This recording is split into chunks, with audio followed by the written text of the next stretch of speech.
All right, everybody. See, we are back.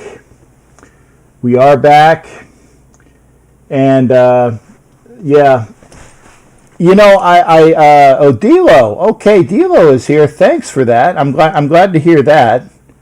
Asylum's here. Mike Sarah's here. D'Lo, granted, great to see Die. Great to see Die. Miss you too, honey. Kel, we are back.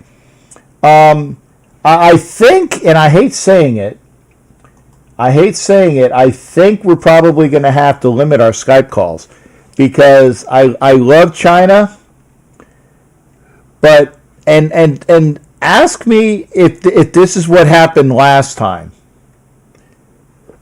I'm gonna have to remember, see if when we went down the last time, if it was after a Skype call. And if it is, which sucks, if it is after a Skype call, then maybe we'll have to.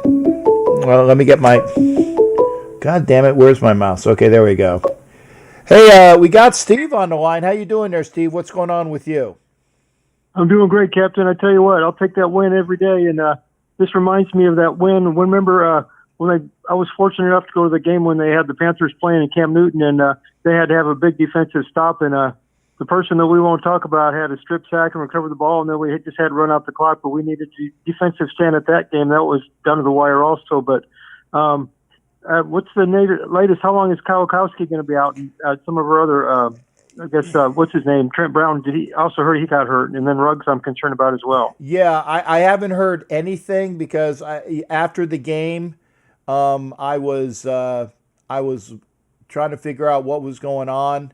I was with Raider Homer, and I wasn't able to see. I haven't been. Normally, I go to a specific Raider board.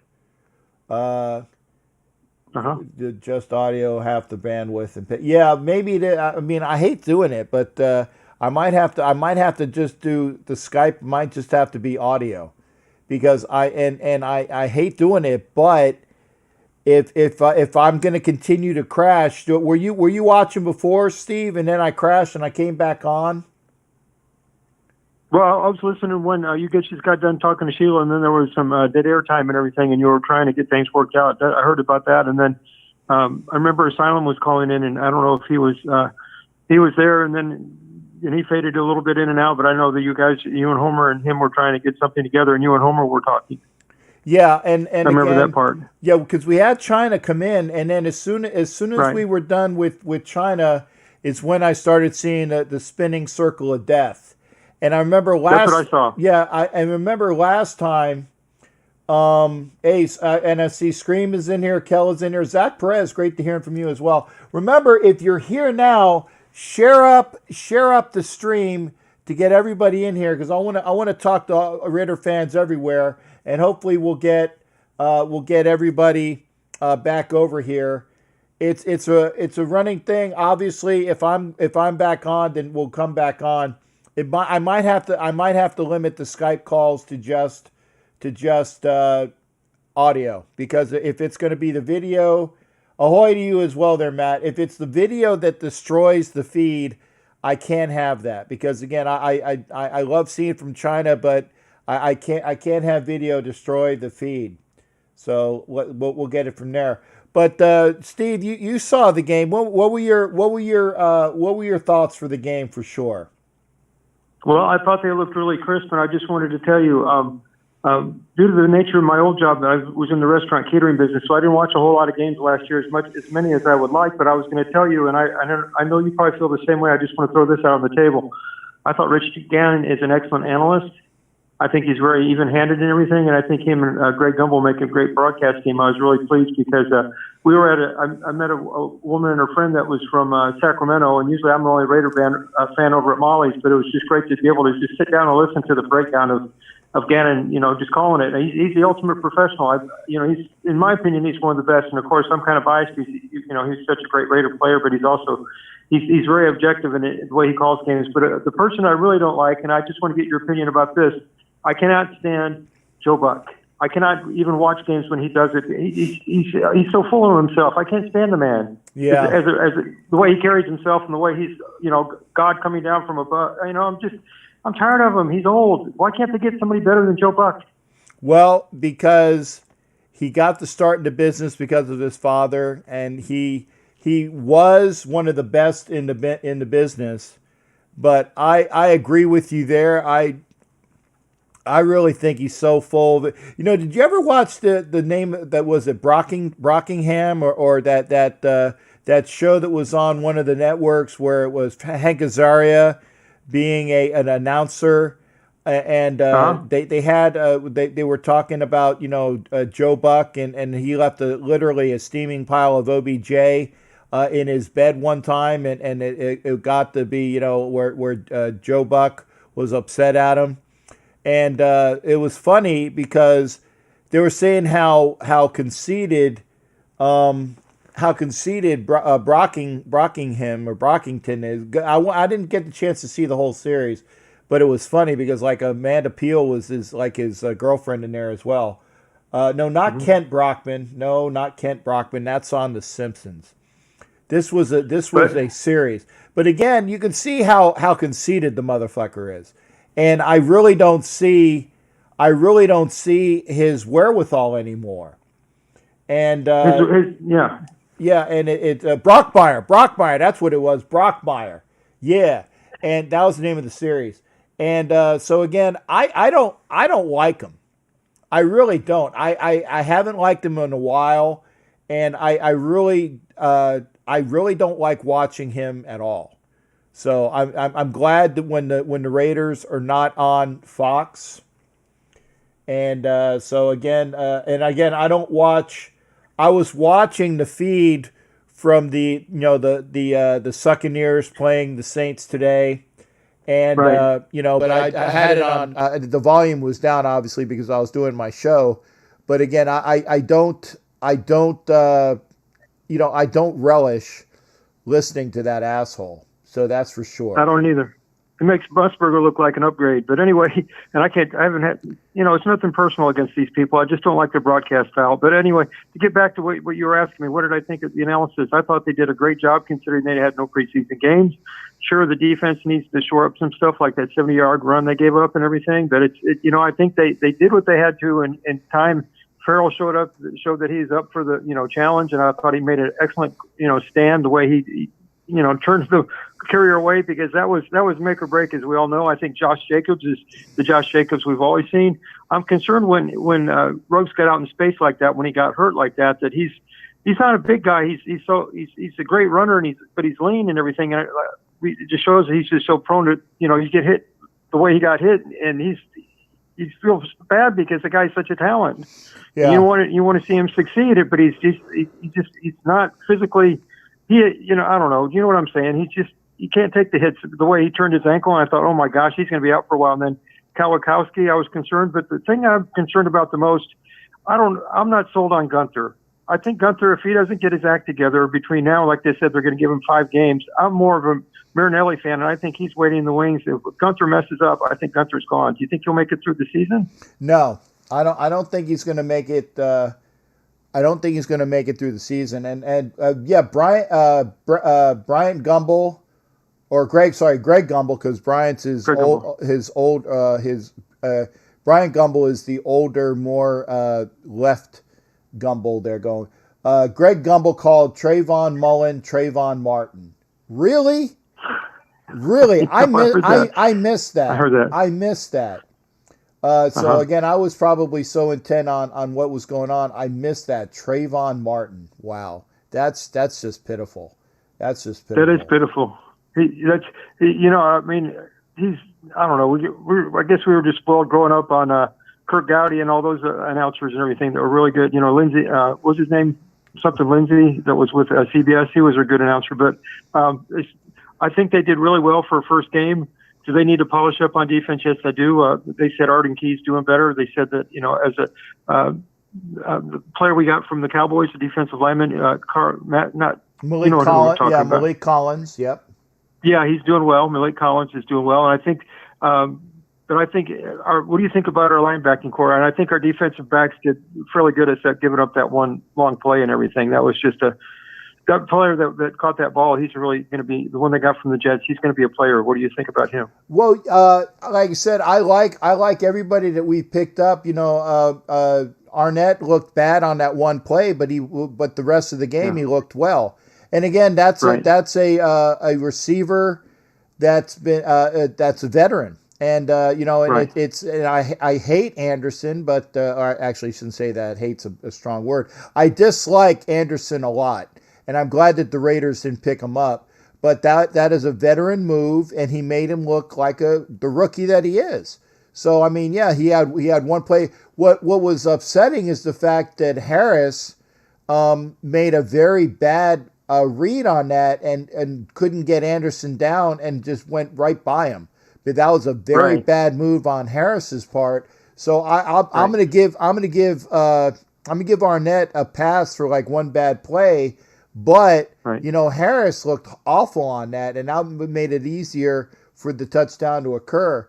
And you do that stuff with Saints receivers, they're going to be running 9 patterns all day long, and they're going to be going by him, and it's just bad. So hopefully he won't get. I mean, that's something that you learn from, the double move, and he will get better as the season progresses. But again, that's a rookie mistake, and we'll say it's going to be a rookie mistake. Sure, they said that's going to happen. What do you think about Taysom Hill? I think he's somebody we should be really concerned about, the way he can make some of the moves that he does, and the way he gets open, and once he gets in space, he's off to the races. Yeah, I mean, to be honest though, I ain't really worried about Taysom. I'm more worried about what Drew can do, and I think that you're not going to obviously. You're not going to effectively shut down Drew Brees. He's the leading quarterback in every stat in the world, pretty much. Right. And you're not gonna limit that, but you have to limit what the effect is. And that's why I said the Raiders' offense will need to score every time they touch the ball. And when I say score, most of those scores have to be touchdowns. The defense has got to play better. That they have to force fumbles, because I don't think you're going to get a lot of picks with a very young secondary. I don't think you're going to get a lot of picks unless it's like a tipped ball, and then you might. But you got to play better as a defense. You got to force fumbles. You got to take it to them, because the defense will have to play out of their minds, and the offense will have to score every time they touch the ball. And then of course on special teams, maybe you can get a special teams turnover on like a fumble for them. But again, the Raiders will have to play top notch in order to beat the Saints. I don't think that they're going to beat the Saints, but I don't want to be embarrassed by the Saints, and that's what I want to at least see. Yeah, we want to be respectable. I know you've got a lot of people that want to call in, but I just want to say this Saints team reminds me of the old Steelers teams during the Steel Curtain days with Terry Bradshaw. You couldn't go on, like you said, you can't go on down there and get field goals and expect to win. You've got to get a touchdown in every single possession and really take it to them. Otherwise, I agree. They're going to win majority of their games. And thank you very much, Captain. Hope you're in good health. Yeah, I'm there, man. I appreciate you asking, brother. No problem. That was a great quality win. A win is a win, and we'll take it and put it in our back pocket. I'm hoping we'll go 10-6, but I don't expect us to beat the Saints, but I just don't want us to be embarrassed. Hopefully we can keep it within 10 points is what I'm hoping. Right. 10 to 12, Yeah. And like I said, great. If we get a win, great.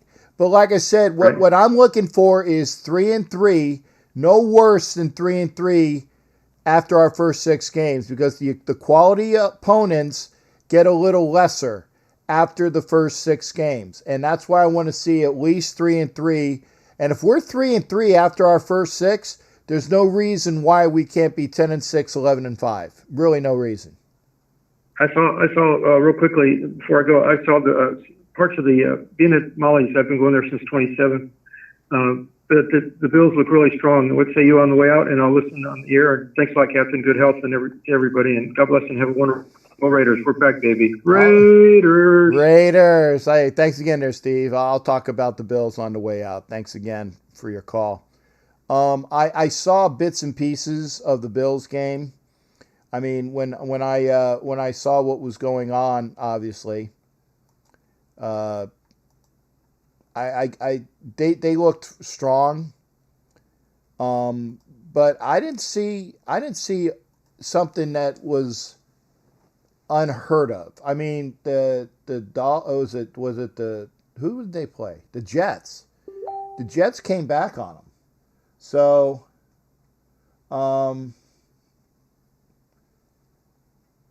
if the Raiders play up to their capabilities, from what I saw today, we can beat the Bills. And that's why I said it. We can beat the Bills. Our D has to get a lot better in order for us to beat the Chiefs. That's for sure.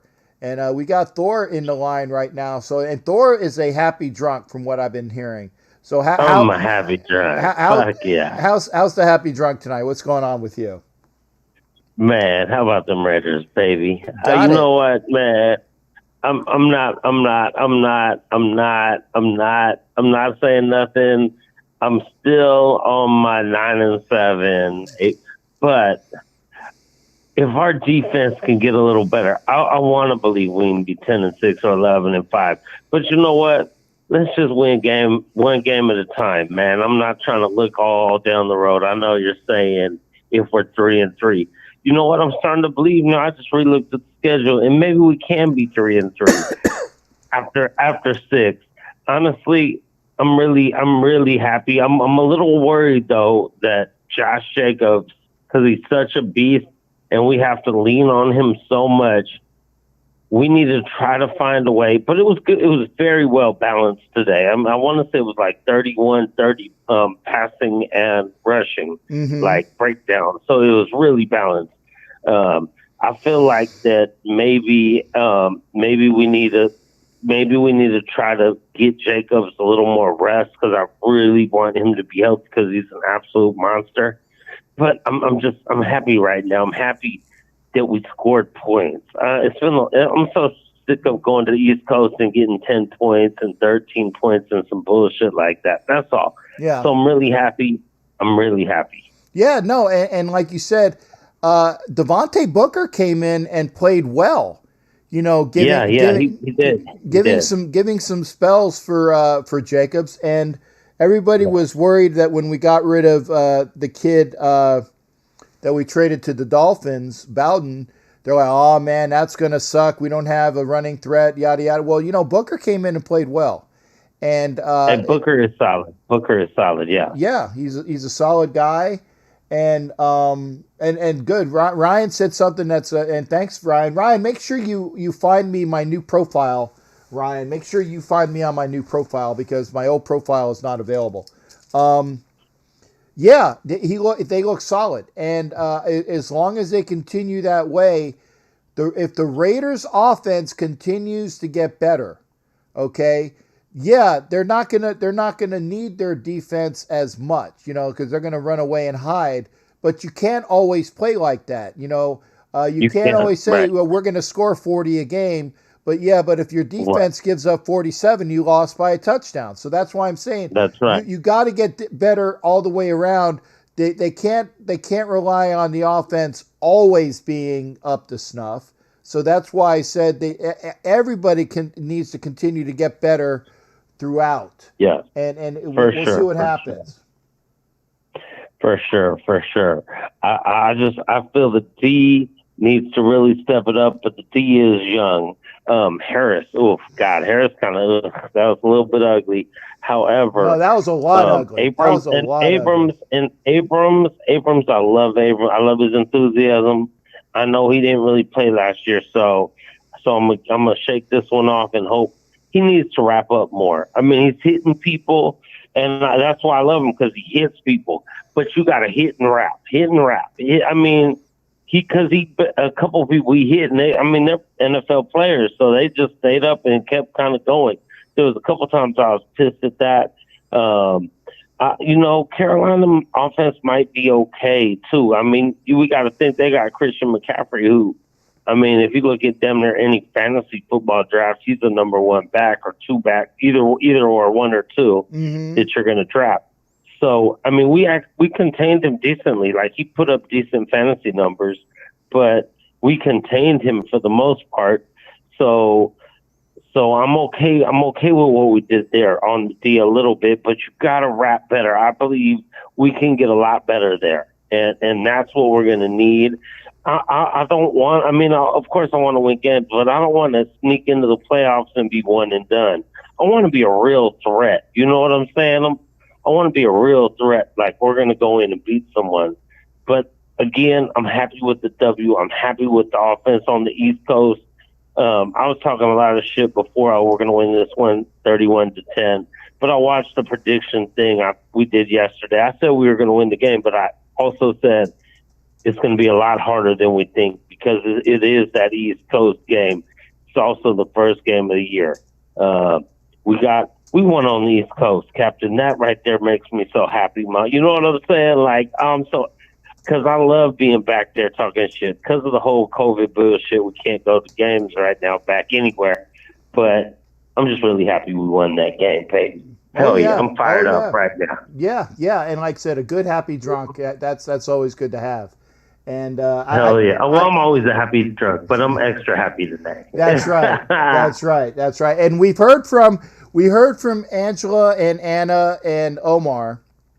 So we got you in the house. You got to tell Q he's got to come in. I want everybody represented. No, Q had to work today. So I don't know what time he's getting off. Yeah, he had to work today so that he would be able to go to Vegas next week. Okay. Well, then he's excused. Then that's good. Yeah, Vicky. Vicky, it's not gonna always be the when we're on. It's gonna be after the Raider game, so I'll have to make sure that people know that I'm gonna be on with Raider Homer after the games, and then we're gonna have it on his channel and my channel, and his channel and my channel, kind of like we do with D'Angelo and I, where we swap back and forth.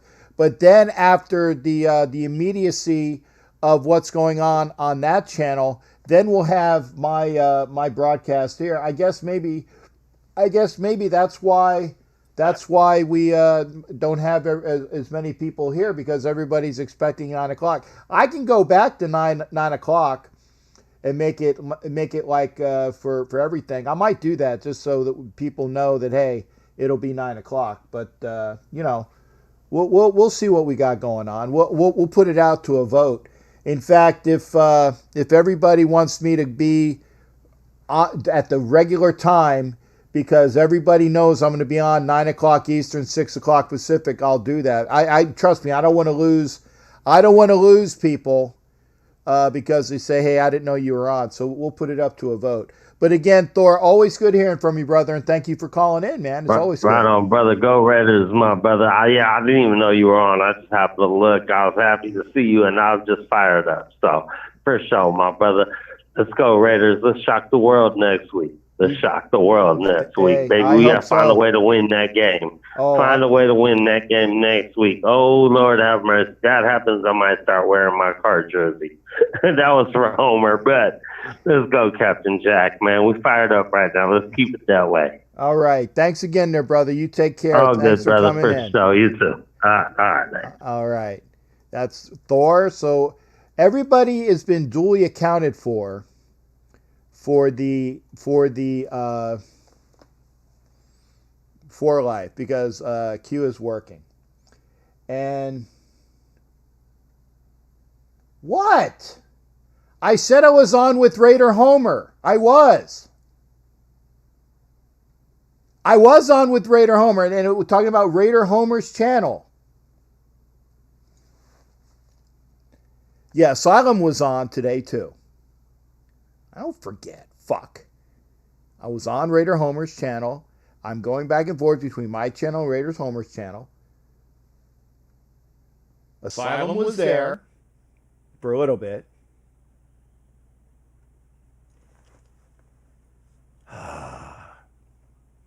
Did I hurt your feelings? I want to say, did I hurt your feelings? And Kel, yeah, I know it's early. It's the earlier the better for you. I get it. I get it.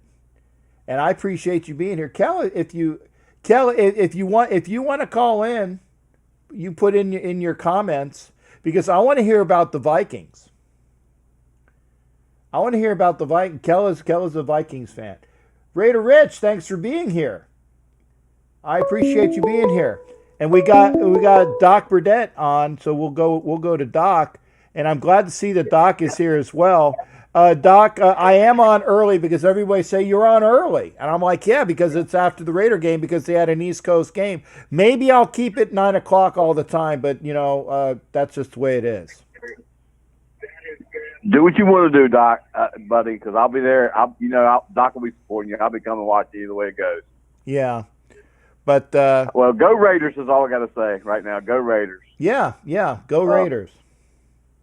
Now, like I told you a couple of weeks ago, no preseason. It all depends how that ball bounces. Mm-hmm.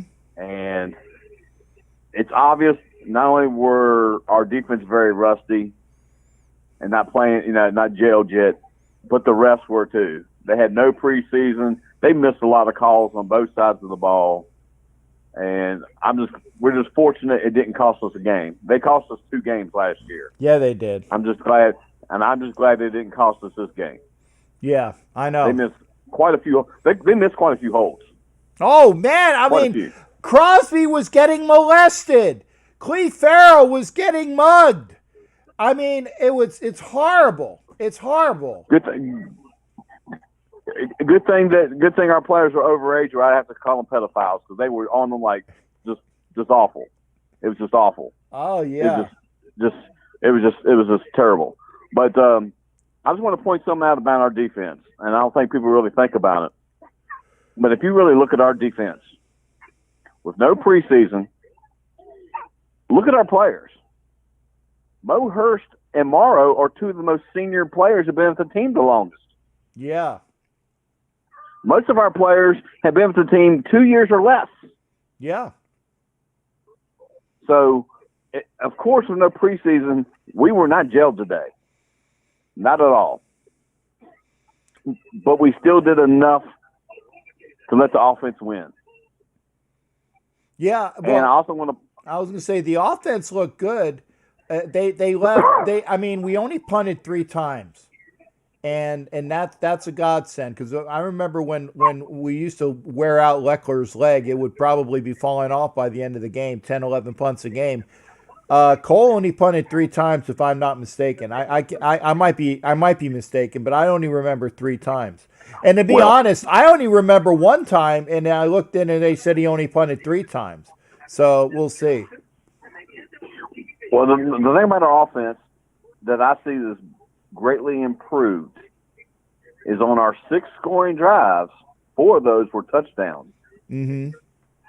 We scored 4 touchdowns, 1 touchdown in each quarter. Mm-hmm. Last year, in the third quarter, fourth quarter, we almost went, dry on a touchdown. Yeah, we in were. Those games. Yeah, we were MIA with that. And Ryan Downs said this as well. The Panthers dropped a lot of balls, as well as Bridgewater overthrew a lot of receivers as well. So we were lucky that we played a team that was not firing on all cylinders. That is true, Ryan. That is true. But like we said before, no preseason, no warm-up. That's fair on both sides. Right. It is. So they weren't gelled yet, and our defense definitely wasn't gelled yet. I'm just curious and hopeful that none of our injuries are severe. I'm really worried about Ruggs. Good thing is he did come back in the game. I'm curious about Kwiatkowski and Trent Brown. Yeah. Brown, I'm concerned about, because not only did we lose Brown at right tackle, we lost the guy who replaced him, who I don't Sam Young. Yeah, Sam Young. Thank you. We lost Sam Young, and then we had Denzel Good playing. Denzel played rather well. Actually played better than good. He played rather well, and so that was good on that. But we need to make sure that these injuries are. I mean, they are at key positions: right tackle, the defensive captain of the defense, as far as the middle linebacker and the deep threat that we've been wanting for all these years. Very, very key positions, and what we don't need is to have injuries in those key positions. But I was very happy to see what Booker did today. I was very happy to see what Edwards did today. I was happy that Aguilar didn't drop the fucking ball in the end zone. So I'm for overall, obviously, I'm ecstatic. Just win, baby. I get it. And so again, hopefully, I'm going to be looking at the injury reports immediately as soon as they come out tomorrow. I want to see what the injury report is and how long these injuries are going to affect these guys. Ruggs. The good thing is Ruggs did come back in the game. That's the one good thing. Right. Ruggs came back, but obviously I thought it was an ankle, but apparently he said it's a knee.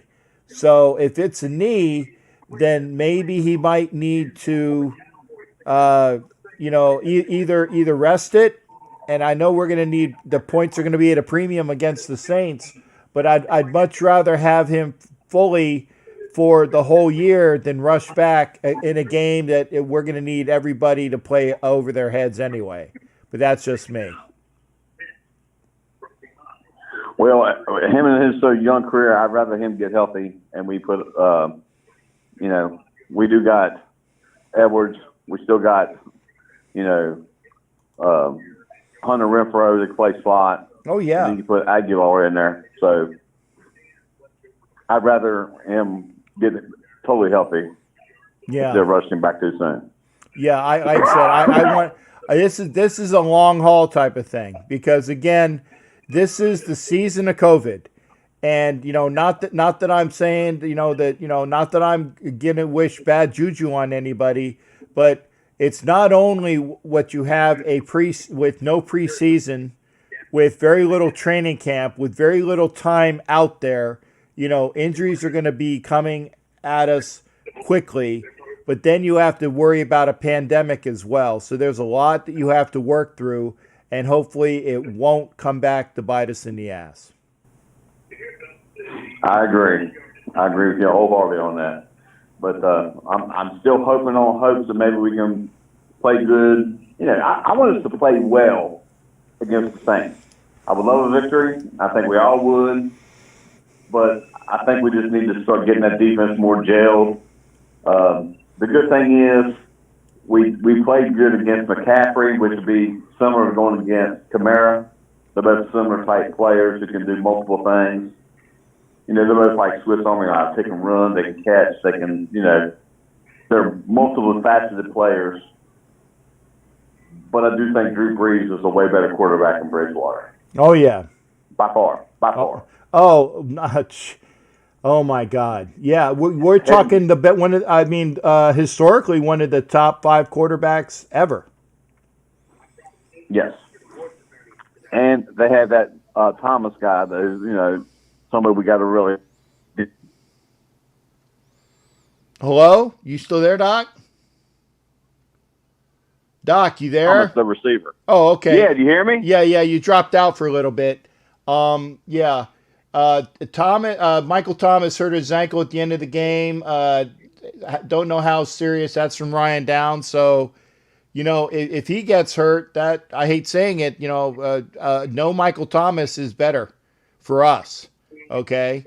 But they got a lot of weapons over there. Who's gonna guard Jared Cook, and that I want to hear about as well. Make sure how they're doing it with him. So we'll see. Yeah. Well, I'll let you go get the next caller, but I'm telling you, it's great to get the first victory on the East Coast. I agree with you. I hope we can finish 3-3 to the first 6. I think our second half of the season is going to be a lot more favorable to us. Question is, will the defense gel? That's the big question. Yeah, that's the $1 million question for sure. That for damn straight. Oh, and before I go, for your Mr. AJ Mayhew and talking about the Lakers earlier, they're not going to get 17 because Boston's going to get 18. Boston is Boston still in the playoffs?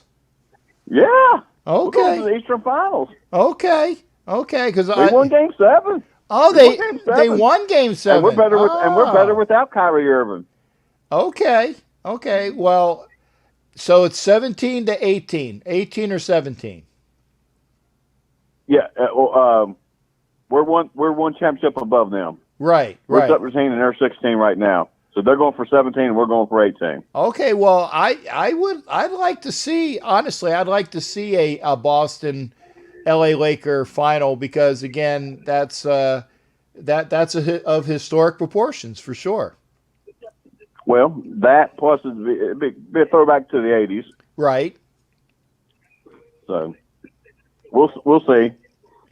Well, yeah, I appreciate you talking about. I said I sliding in that other sports talk. Okay, I'll allow it because this is the only time in history that I can remember that baseball, football, hockey, and basketball were all playing at the same time. Oh yeah. Thank goodness, because I was going crazy without sports. Now I'm getting my fill. Yeah, I feel great. I love it. Oh yeah, that's for sure. I love it. All right. Well, you have a good night there, Captain, and let's just hope that no injuries for us are severe, and we're all ready for Monday night. Oh man, from your mouth to God's ear, man. That for sure on that one. I don't want any sort of stuff going on. And it feels good, 1-0, baby. Well, that's right, 1-0. All right, hey Doc, thanks for calling in, brother. You have a good night there, buddy. All right, good night now. That was Doc Burdett. Yeah, Robert Bigler says, congrats on yours, Rob. Rob can call in and talk about his Kansas City. Oh, sorry, did I say that? Did I say that out loud? Okay, maybe it was a Freudian slip. His Kansas City OC. I did it again. Kansas City. No, Kansas City. There you go. Kansas City. See, I did it again. The Chiefs. There you go.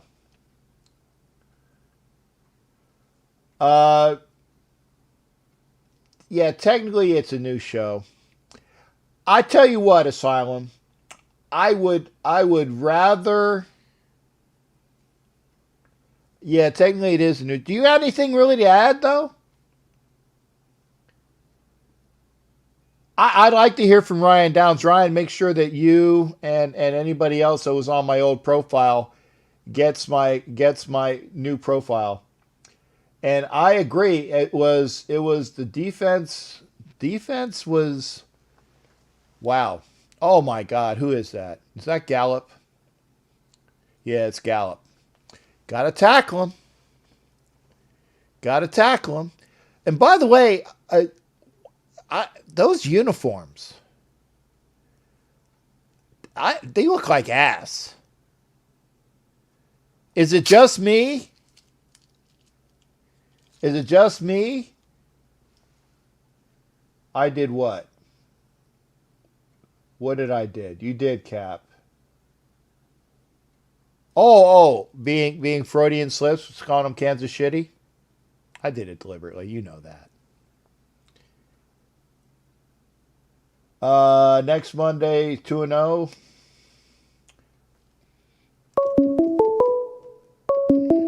And we're gonna get a report from my favorite Chiefs fan from right now, and I'm glad he got a chance to call in because I am early tonight, but I'm glad that you were here. Rob, how you doing, brother? And congratulations on Kansas City's first win from Thursday night. Thank you, sir. So Kansas City, huh? Yeah, Kansas City. and you noticed that defense today. Oh, you know what? W, baby. W. W. It's all about the final score. Just win, baby. And when the defense needed to make a stop on fourth down, and the game on the line, they made a stop. I'll tell you what, man. Josh Jacobs looked like an animal today. Yeah. And solid. Oh my goodness, and I tell you, that is why. And again, I'm not saying it because you're on the line, but that is why, if the Raiders' offense is clicking, okay, if the Raiders' offense is clicking, and we know that Kansas City's defense is not as good as their offense, it's a matter of who can outscore who. And we got you, what, week 5, right?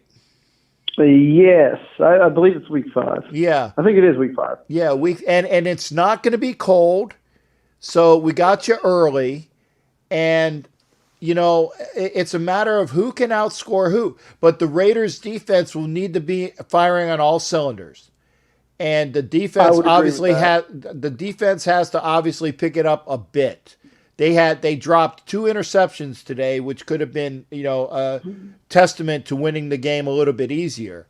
Kansas City's defense is not bad. I mean, obviously, because they came back and won all these games when they were down on all 3 playoff games, including the Super Bowl. They were down.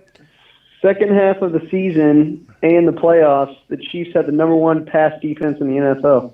Yeah. But our starting corner just broke his hand, so they're going to evaluate him and see how many games he's going to miss. He broke his hand in that game.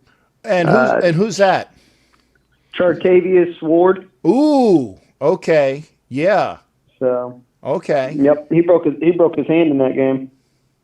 And I'll tell you what, though, you guys are going to have your hands full with Clyde Edwards-Helaire. Yeah, but remember, you said it yourself. You guys going to have to handle Josh Jacobs, so that's a wash. And that is true. But I think we got a few more weapons on offense than you guys do. Well, you know what? Let's look at that. All right. Let's look at that. Waller versus Kelsey.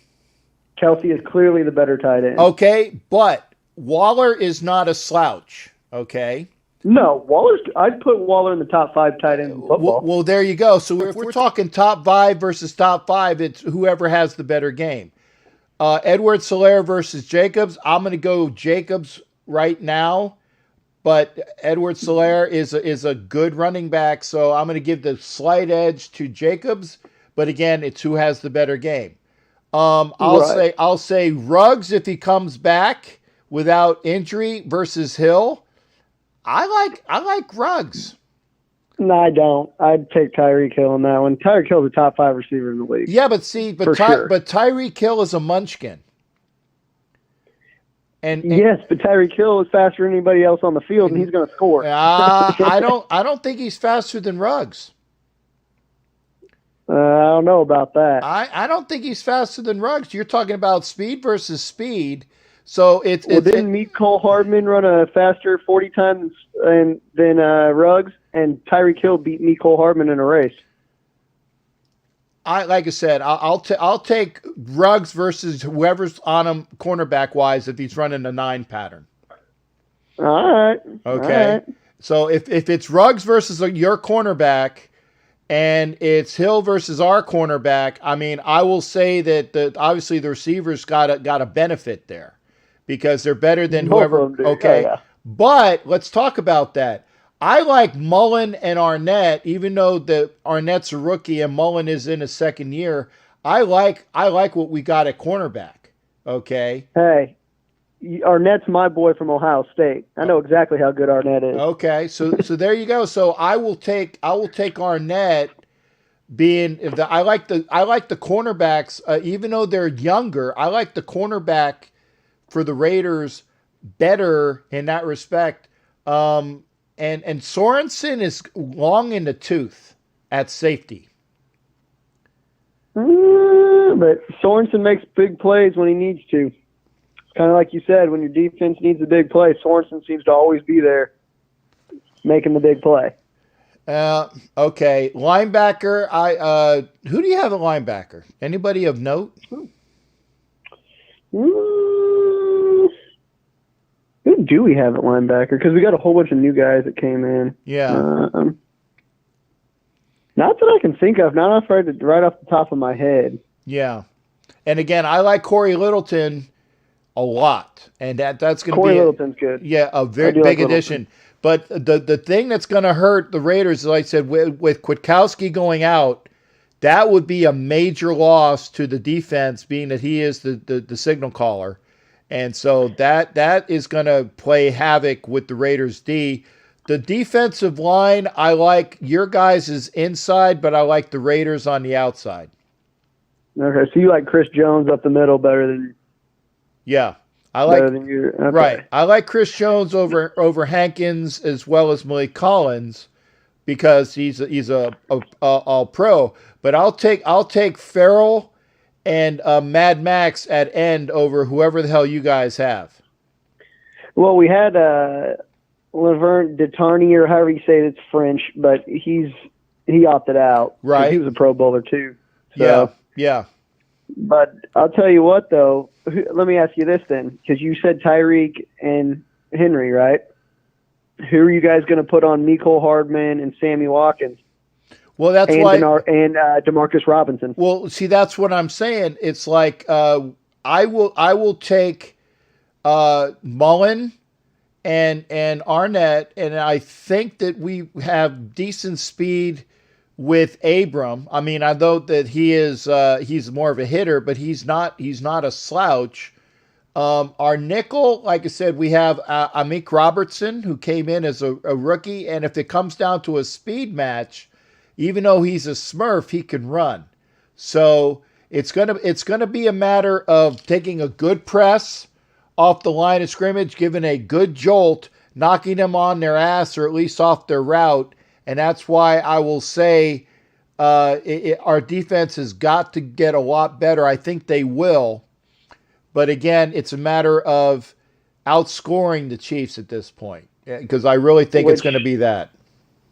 That's hard to do, because, I mean, like you said, there's not too many teams that can, for an entire game, that can stop, I guess now Clyde Edwards-Helaire, Kelsey, Sammy Watkins, Mecole Hardman, Tyreek Hill, and Demarcus Robinson.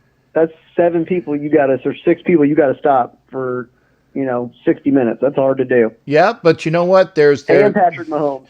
But there's things such as turnovers, special teams. Like I said, if it comes down to a track meet, sure, I'll give you guys the track meet. But if it comes down to a knock 'em out match where it's a close game, and we're not getting boat raced. I like our chances in a gritty game that's not where we're not getting boat raced, and that comes down to the Raiders defense giving you guys all you can handle.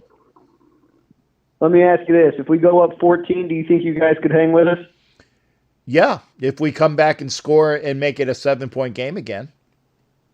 No, I'm not saying. I'm saying like at any point in time, do you think if we got up a couple touchdowns, do you think that defense would have a hard time keeping up? As long as Gruden doesn't get so goddamn conservative. And obviously, if you're up 14, imagine if the offense can score to make it a 7-point game again. Yeah, if it's when it goes to 21, 14 is that mark right there. What does the Raider defense do, and what does the Raider offense do? If it's 14 points and the Raiders don't answer back, then they better make sure that they're not down 17 or 21 the next time that the Chiefs have the ball.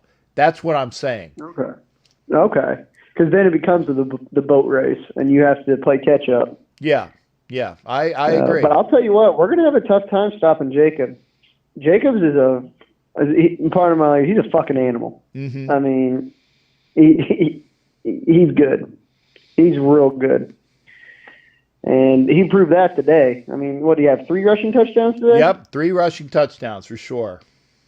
Yeah, so I don't know. It's going to be interesting because Ruggs had 91 yards or something like that? Yeah, well, he had the long reception. He should have had another one on the second play of the game, and it was just like about 6 inches overthrown. And, if he had like that, if he ran like I don't know what he runs like. Let's say he ran I think he ran like a 4.27. Let's say he ran. Yeah, he ran a 4.27. Let's say he ran a 4.25. It would have been a long catch. Okay, because it was just that much away. And I think that we'll downstate Clyde is good. But he got stuffed at the 1 yard line 5 times or so. Is that true? Yeah, he did. Because he scored he scored his touchdown on like a 25-yard run. He broke a bunch of tackles and scored. But yeah, he did get stuff because he's not a very big dude. He's not. No. He's not that Josh Jacobs, 5'10", 220-pound back. Yeah. It's whatever Jacobs is. So it's tough when you're that small. It's like a Darren Sproles kind of thing. I mean, he's not as small as Sproles, but when you're not a big bruising back, it's hard to score. Yeah, I agree. I agree. And I said, that's why, I like our chances. And I hate saying this. I think we're going to split with the Chiefs, and I actually think we're going to beat you in Kansas City, and then I think you'll beat us in Vegas. All righty. We'll see how that one goes. Yeah. I think you have a good shot at splitting it this year. And I hate to say that because obviously I don't want to split with any team in the AFC West. Right. I want to kick the dog shit out of every team in the AFC West. But I think of all the teams that are going to give the Chiefs a run for their money in the AFC West, it's going to be the Raiders. I think so, too. I think so, too. I mean, shit, you guys were up, 21 before we came back and scored 4 touchdowns in the second quarter in Oakland last year? Oh, yeah. No, it was 10 to nothing. It was 10-0. And it was 10-0, and then you scored 21, and it was 21-10. And then we didn't score. Actually, nobody scored the rest of the game, although that one guy dropped a short touchdown, or you would have scored. But yeah, it was 21-10. But it was 10-0 at the end of the first quarter, then 21 for the Chiefs in the second quarter, and then nobody scored after that. So see, I thought we scored 4 touchdowns that quarter. No, it was 3. Let me see. I think it was 28-10. Maybe it was. Okay. I know you didn't score. We didn't score after that second quarter. Right. I know that. Let's see. KC at Oakland. Let's read. Let's see. Of course, it's like game summary December 1, 2019. No, that was the last game. That was the one that sucked. Okay, yeah. Chiefs versus Raiders. That's September 15th. Yeah, you're right. It was 4 touchdowns. Yep. But yeah, it was 10. Okay. Yeah, it was 4 touchdowns. We had 10. So I was right about the 10. And then I remember 3 touchdowns, but yeah, it was 4 touchdowns. So yeah, it was 28-10. But again, you guys would have had a touchdown in the second half, but the guy dropped the fucking ball. Yeah, it was Demarcus Robinson that dropped it. Yeah. So, yeah, I remember that. Okay, that's right. And then we got into a track meet in Kansas City because of the cold weather. Yeah, and I tell you what, though, I firmly believe this, and you were there with me when they gave Mahomes that fucking touchdown that was in my end zone, and they should have called a penalty, and I'm like, you got to be kidding me. Then they called a penalty against Mullen when he had an interception. There was so much bullshit there, Rob. It Are you talking about the one off. where he rolled out and scored in the corner of the end zone? It was the one that was early in the game, and they had a penalty for should have been like offensive pass interference. Right? Yeah, it was a hold or offensive pass interference, and they gave the same shitty call like they said it was today. It was within 1 yard of the line of scrimmage, so no pass interference or no. Yeah, it was that, I remember and it was that. bullshit. It was bullshit, and so that kind of sucked the winds out of it. And then of course, right after that, Carr throws like a pick 6 or something, and it was one of those picks he had. And I'm watching this, and I'm saying like, it's a matter of spurts, and like I said, the Raiders would have done well with that spurt, keeping him out of the end, because it would have been a field goal try instead of a touchdown, things like that. And then of course, right, that makes a big difference. It does. So, but I think it'll be a lot better this year, and I think we will be behind you in the AFC West. I think number 2, but give us another year, man. Give us another year. And I think we're going to be taking it to you for the AFC West. You better hope so, because I think we're going to win the 5 in a row AFC West titles. I think you're smoking something, big guy. But maybe, well, we've already won 4 in a row, so if you don't take it this year, we're definitely going to win the 5th in a row. Well, what I'm saying is that I'm thinking like titles. Okay, AFC Wests are fine, but I'm talking about, when I hear 5 in a row, it's like I think that you're talking like LeBron. Not 1, not 2, not 2, not 3. No, that's bullshit. I do think the Chiefs are going to repeat this year. I think the only team that can beat them in the AFC would be the Ravens. Well, providing that providing that they don't get through, there might be some injuries there too. You can never know. Right. I mean, barring that there's no injuries and our team stays healthy, I think the only one that can compete with us on a scoring level is the Ravens. Yep. Hey, Rob, thanks for calling in, man. It's always good hearing from you, man. You too, Captain. All right. And we go from I'm sorry, Rob. We go from talk about Kansas shitty to talk about the Cleveland Steamers. So we're on the phone with the biggest fan of the Cleveland Steamers, and that is Matt Bouchane. How are you doing, Matt? And what's going on in Cleveland Steamerland? Yeah, we lost a tough championship team. Okay. So, you guys can beat, the Panthers, but you cannot beat the Chiefs or any divisional teams. Any divisional teams? You cannot beat the Chargers or the Chiefs. Okay, so you're automatically saying that the Raiders are going to be 0-2 against the Chiefs, 0-2 against the Chargers, and you cannot beat the Saints. Oh, Brother, you cannot beat the Chiefs. You cannot beat the Saints or the Chiefs. Okay, so that's your opinion. I think you're full of it. The Saints are gonna beat you, man. They're gonna run you good. Okay, I am on record, and if you fucking listen to what I said, Jesus! Don't swear, man. Come on, No, I'm being civil, but when you piss me off, I've already gone over this. I'm on record in saying that I don't think the Raiders win next week, but I tell you what, they're not going to be embarrassed like you guys were embarrassed today. Yeah, we were beat. There's no denying that. We got beat. No, you got embarrassed. You got embarrassed. But you guys beat a subpar 500 team.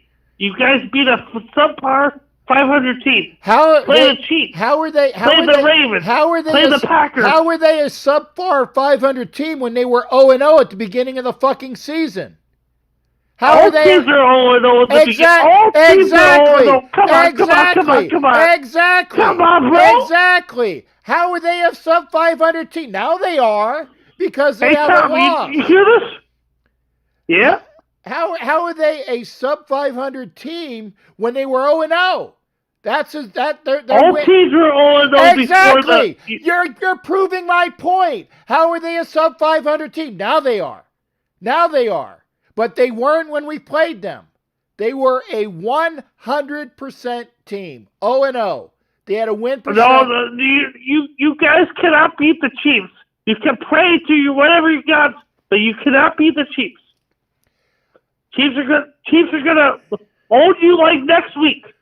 We don't play the Chiefs next week. We play them in week 5.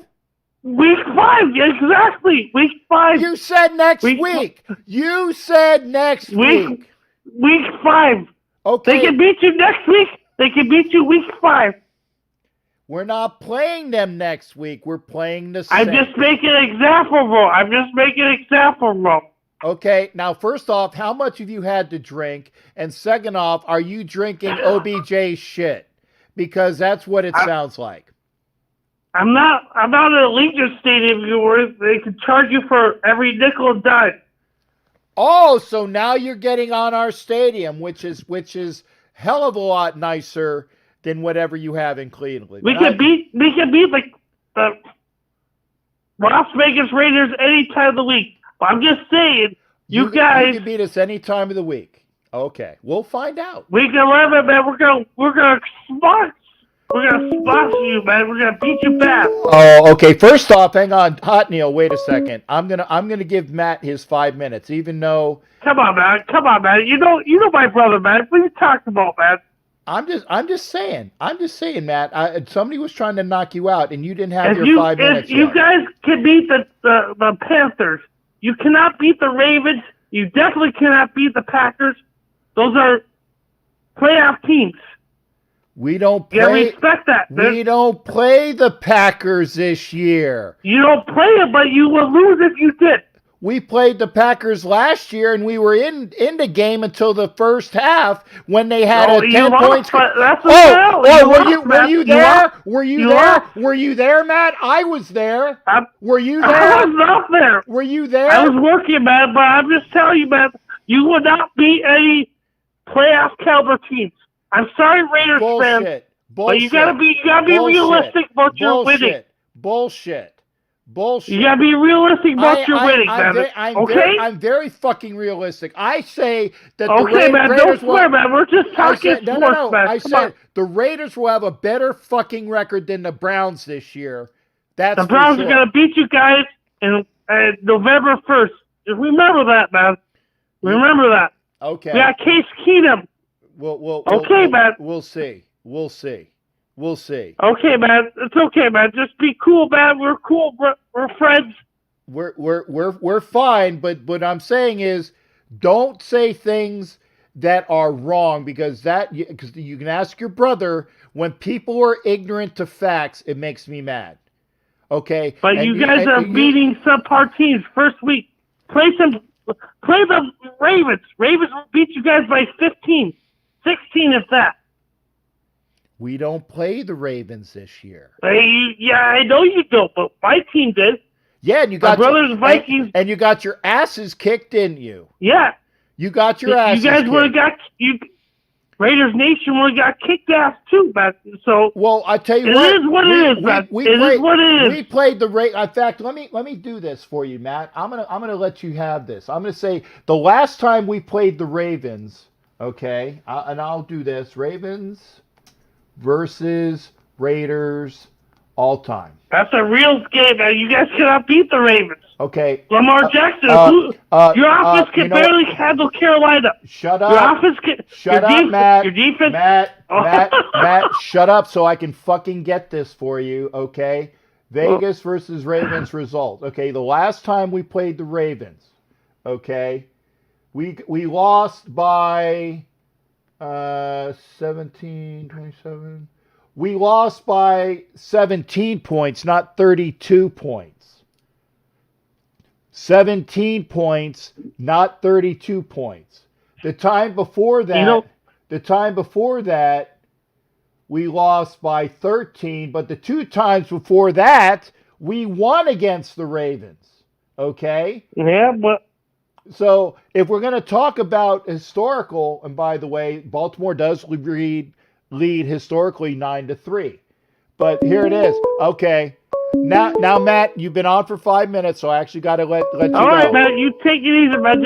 Just respect us, man. I don't respect the Browns. I think they suck, but thank you for calling. Man, we're going to kick your butt.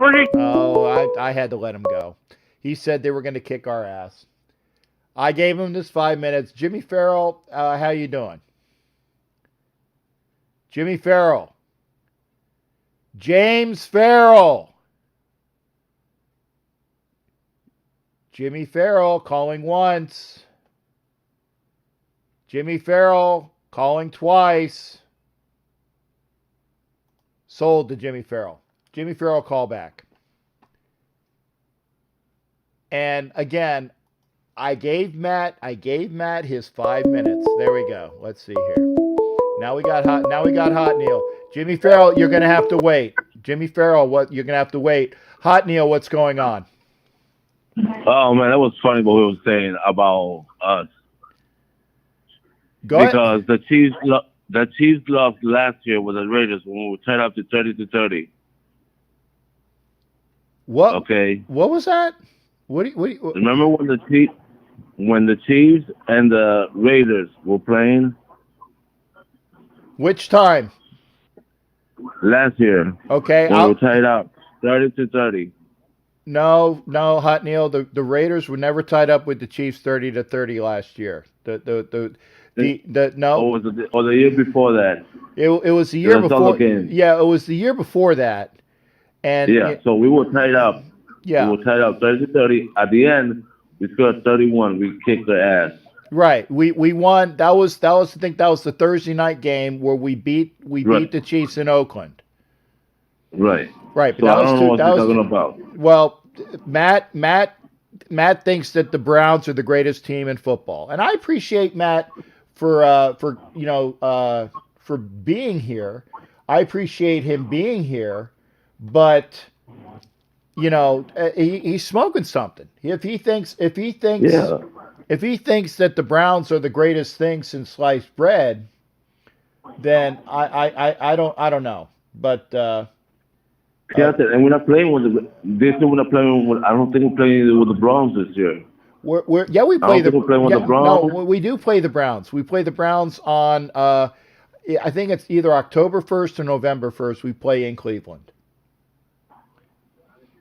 And we're okay. We do play. Okay, no, I think. Hold on. Ravens.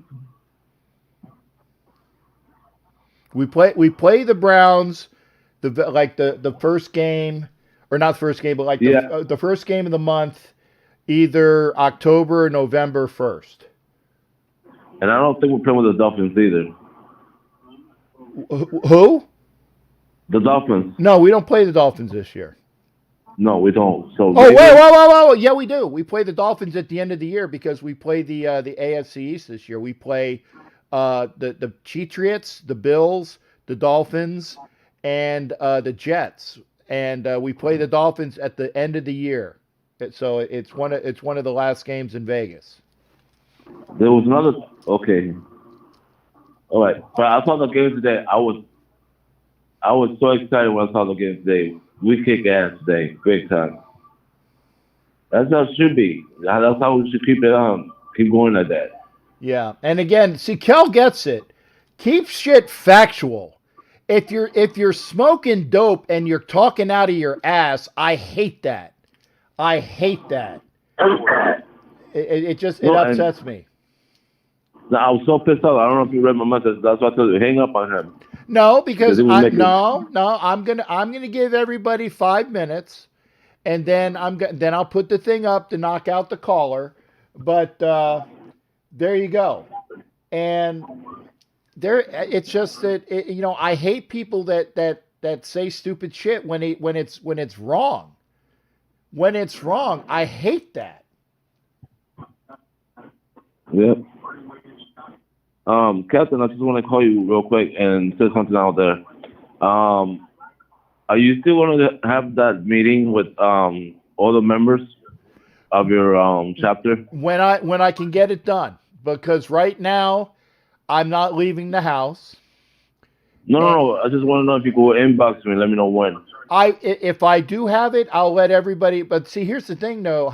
I can't even get into that group because the group was on my old profile, so I can't even. I have to make a new group for that because I can't get into the old group because Facebook cut me off of my own profile, and so the group that for the Black Hole Tampa Bay chapter I can't even get into. So. Okay. Do you want me to get in and see if I can find the members and write them down and give them to you? Oh, okay. Matt Bouchane, I'm not even showing that because you're stupid. You're stupid. I don't know what it was, but it was like, whatever. Fights and stuff, nothing to me. I'm glad to see him recover and get back in the league. So you want to do that for you, Captain? Yeah, you can go. You can tell the group that they need to go over to my new profile. But I would rather Facebook gave me my fucking old profile back. But that's and good night, Kel. It's always great to hear. Kel. No, but I'm saying if you want me, I could try to get into the old group if I can, and write down the names of all the members if you want. Yeah. Tell everybody there that they need to go over to my new profile so I can at least try to get a new page going, and we'll go from there. But it's got to be done. Okay, Captain, I'm gonna try to get in. Okay, I appreciate that. All right. Hey, anything else, Hot Neil? Go Raiders! All right. Thanks. Hey, always good hearing from you, brother. Thanks, Bill. All right. That was Hot Neil. Always good hearing from him. And again, I like people calling in when they know shit. I like people calling in when they know shit. I let Robert call in, and he knows all about the Chiefs, and he says things that are factual. Matt Bouchane is smoking something. But I appreciate his view in here on YouTube. I appreciate the view on YouTube. And now we're going to have Jimmy Farrell come in. Jimmy, can you hear me this time? Hello? Yeah, can you hear me? Yeah. Can you hear me? Yeah, I can hear you. Turn down the volume in the back, Jimmy. Yeah, I did. Listen, you want to shut up, Matt? All you have to do is bring up the '83 playoff between the Raiders and the Browns. They'll shut them up.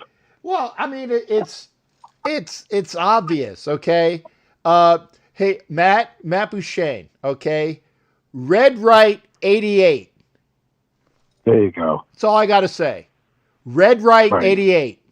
Look it the fuck up. Okay? Red Right 88. If you don't know what it is, look it up. Red Right 88. And what is he basing on? It's first of all, it's one game. What are you basing on? What happened last year? I'm sick of fans who base, even like Sports Illustrated, all these experts on, they based on who's going to make the Super Bowl or the playoffs this year. Because what happened last year?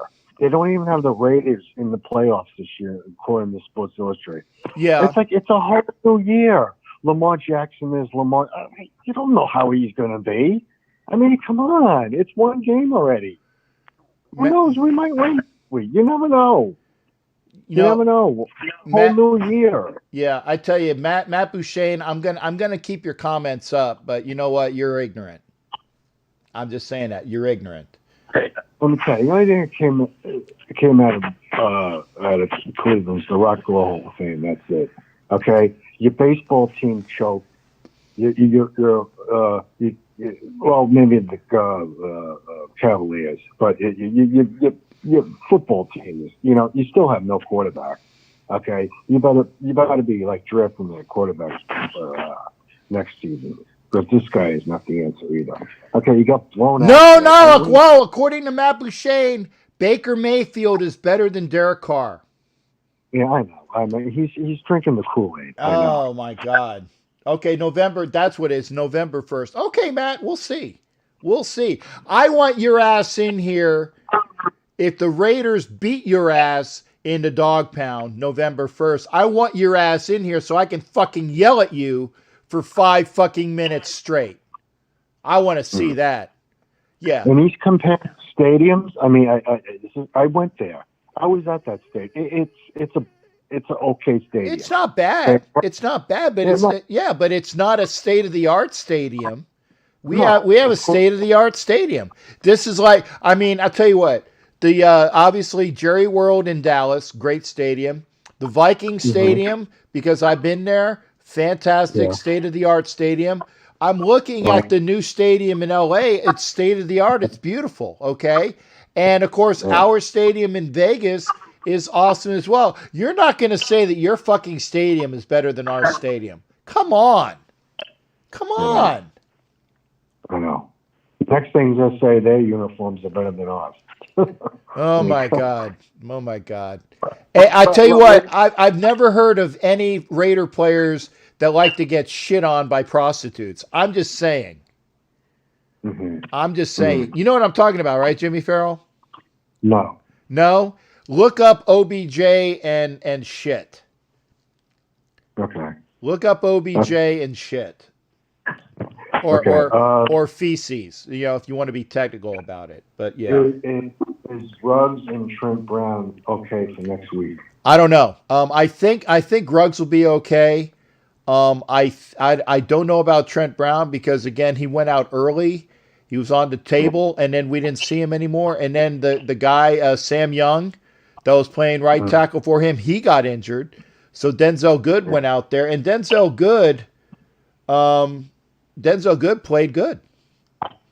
And the linebacker got hurt today from Nick Kwiatkowski. Yeah, and that concerns me more. Okay, yeah, losing your right tackle hurts. I get it, but losing the guy on your defense that calls the schemes, that upsets me and hurts a little bit more. Right. No, whoa, no, Matt, no, Hot Neil. The Browns do not have a ring. They do not have a ring. They have NFL championships, but they don't have Super Bowl rings. They've never been to a Super Bowl. Is he kidding me? He doesn't even know if the Browns can win a Super Bowl. What this guy's? Please. I don't know about this. Anyway, I just want to talk about the game. Listen, a win is a win, but the defense has got to get better. It will. I mean, it will. I firmly believe the defense will get better. They played well in spurts. They played well for that fourth down play when they needed to do that. Right. So again, that's what needs to be done. Although that missed Matt, shut up. Shut up in the comments. We played a legitimate team. Every team in the NFL is legitimate. Fucking shut up. Jesus Christ. Oh my God. Go ahead, Jimmy. The missed tackle that gave Carolina the lead in the fourth quarter. That was I couldn't watch that. Yeah, well, see that's Christian McCaffrey though. He by the time that he runs. Their receiver, the wide open catch and. Okay. You're talking about the long touchdown. Yeah, that was a blown. It was a blown coverage by Arnett. Okay, yeah. And Arnett got schooled. It was a double move, rookie mistake. I want to say that Harris had a worse play on it. There's a worse play on it than Arnett because Harris is a veteran. And he had a bad angle, and it was horrible. It was horrible. Yeah. So that's what I'm saying. Don't you think that Gruden's plays is kind of predictable, like last year's? I don't see any different in play calling from him this year. Do you? I'm making a comment here. Look at the fucking Browns score today. No fucking defense. I don't like the that I tell you what, I like that Gruden came out with the second play with a very long pass, which should have been a reception by Ruggs. But I don't like the fact he gets so conservative at the end. And that really just shut up. Oh my God. Baker can own you. Fuck you. God, I can't. You know what? I can't wait. Now I can't wait. I can't wait to play the fucking Browns and kick their ass. My goodness. Is that a home game? No, it's in Cleveland. And the only thing that was, I don't care about the airline. I don't fly Allegiant Airlines either. Shut up, fucking asshole. God damn. I'm going to look up one thing, Jimmy. What is it? Cleveland average weather. It's 1 November. Okay, because this is going to be important. Okay, the average temperature in for November. Okay, November. Okay, average. Wow. The average, is 38 degrees. That's cold. That's cold. That will be in their favor. Is that it's a November 1st game in Cleveland. That will be to their advantage. The lowest temperature that they had on November 1st was 23 degrees. Why is I asked for November 1st? I don't see how it is, but it says okay. The high was November. Okay, I want November 1st. Okay, average weather in November. I want the weather on November 1st. Stupid fucking website. Okay, October, November. Okay, the average. I'm looking at the thing. The average is average highs. The average high for November 1st is 57. The average low is 44. So the average temperature is about what? 50, like 52? Yeah. It's going to be cold. It's going to be cold. I mean, I look at the low for that day, and it looks like just above freezing. So it's gonna be a cold day, and that's gonna be the only thing that's gonna help out the Browns that day. I still say that they don't have a defense. They're gonna have to deal with Josh Jacobs. They're gonna have to deal with our receivers. I mean, who do the Browns have on offense? Nick Chubb. Okay, Nick Chubb, decent back. Out of University of Georgia.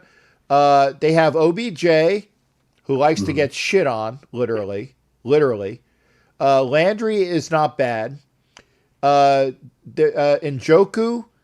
who's their tight end, he's a decent tight end. But they got Baker Mayfield at quarterback, and he sucks. Yeah. Baker Mayfield fucking sucks. So that's why I'm saying that there's really nothing that they have that I would really care about.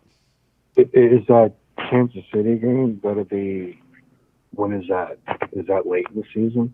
Because that's cold. Well, no, we play Kansas City early this year. We play them week 5 in Kansas City. Oh, okay. I think we're going to win that game. I agree. We're going to split with them. Oh God. Oh my God. He's talking that they're going to be in the AFC Championship game. Oh my God. Oh my God! Shut the fuck up, Matt. You are being an asshole. You're being an asshole, and I don't like assholes on my page. You're being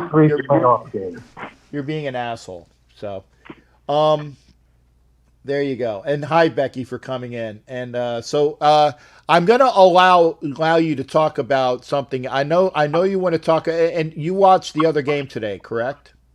Yeah, I did. Okay, I didn't. So I have no clue what happened today. Catch me up. Well, the Islanders went up 1-0, and Tampa scored in like 12 seconds. So 3 goals were scored in 27 seconds. So it was in the second period. And then the third period, Tampa scored another goal, 3-1, and then fourth goal was the empty netter. Okay, so they only really scored 3 goals on our Paul Blomhoff then. Yeah. Did you see? I like the little down. Yeah. I was gonna say, did you see Thunderbug? It was I was out shopping the other day, and I said I need it for a prop. But right. Now, honestly, do you think the Islanders can come back 3-1? No, because I thought they were going to lose Friday and win today. So I was almost right. But no, I think they're going to lose Tuesday. Okay. It's going to be. Okay. I'd be surprised if they win Tuesday. You know, and even if they win Tuesday, they have to win 3 straight. It's against this team now. Right, no. but see, the Flyers almost did that, but they ran out of gas by Game 7. Yeah, they're not scoring now. Casey Zizekas he's gone. He left the bubble. Yeah, and Komarov is gone too. He left the bubble, so they're just not scoring. Barzell he's got the puck too damn long. He's skating around. Passing. They're passing the puck way too much. They don't shoot as much. had a great season. But we're going to get Sorokin next season, and we'll see how it goes. Maybe bring some of the kids up from the minors. Well, and like I said, this is a pure football Sunday. But I let AJ talk about the Lakers. I let Mike Arline talk about the Clippers. I know you wanted to talk about the Islanders, so very quickly I made sure you were allowed to do that.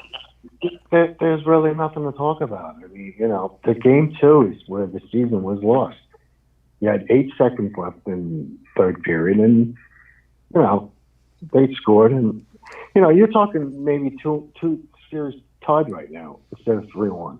Yeah. One second, Jimmy.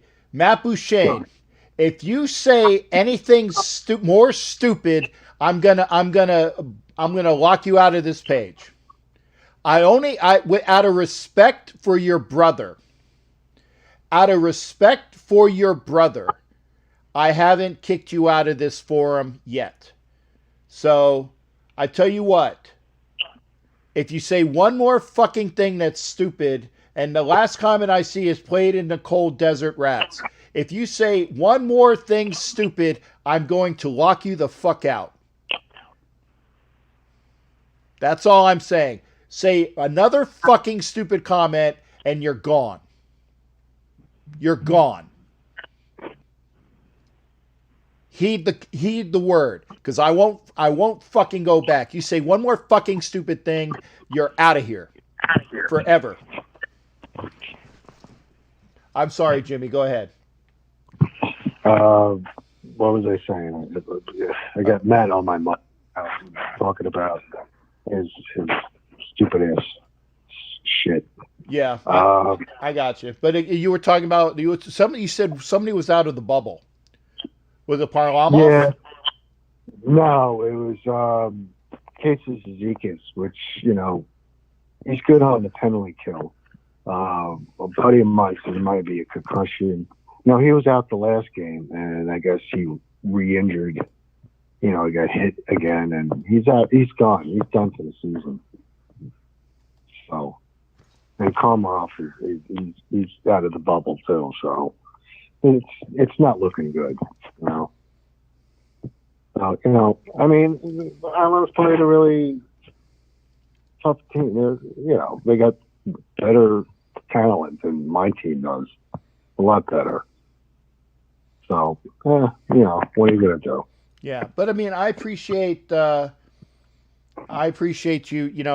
calling in with knowledgeable sports knowledge. Sports knowledge. So, there you go. Yeah. And one other thing, I got my PET scan results. I'm cancer free now. Good. Hey, that's a clap. That's a clap, and that's not just a fucking golf clap. That's great news to hear that cancer free, and I'm hoping that that continues to have positive results for you, negative results for your cancer. You know what I'm saying? I hear you. So, all right, I'm gonna let you go, and Matt, take it easy on my buddy Captain here. Talk some sense. Don't talk shit. Yeah. Because I can't stand ignorance. I can't stand ignorance. I really can't. Right. All right, I'll let you go and let other callers call in. All right. I'll talk to you. Hey, good hearing from you, Jimmy. Take care, man. Be well. All right. Bye-bye. All right. Bye-bye. That was Jimmy Farrell. And Matt's in timeout.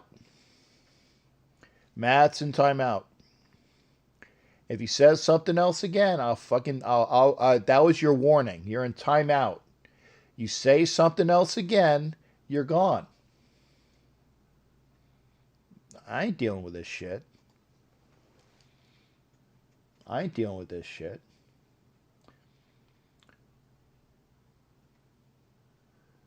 Oh, September's Leukemia Awareness Month. Oh, that's cool. I like that. So let's do something because the leukemia. Wow, that's a NASA's got a half a sack. That's good. And like I said, I'm very happy that Jimmy is in better condition. I'm glad that Jimmy's in better condition. Now I really, really can't wait for that game. Really can't wait for that game. And for those that don't know, and I'll catch you up. Matt's brother was my roommate in Cuba, and Tommy, not Tommy that we won't talk about. Tommy, no, this Tommy I'll talk about. Tommy Bouchane, which is Matt's brother, great guy. Kind of, he's the Vikings fan, but he's intelligent. He's intelligent about what he says. He pushes my buttons, but he's intelligent. Matt is just fucking stupid. So, there you go. Chase Young, 1.5 sacks. Okay.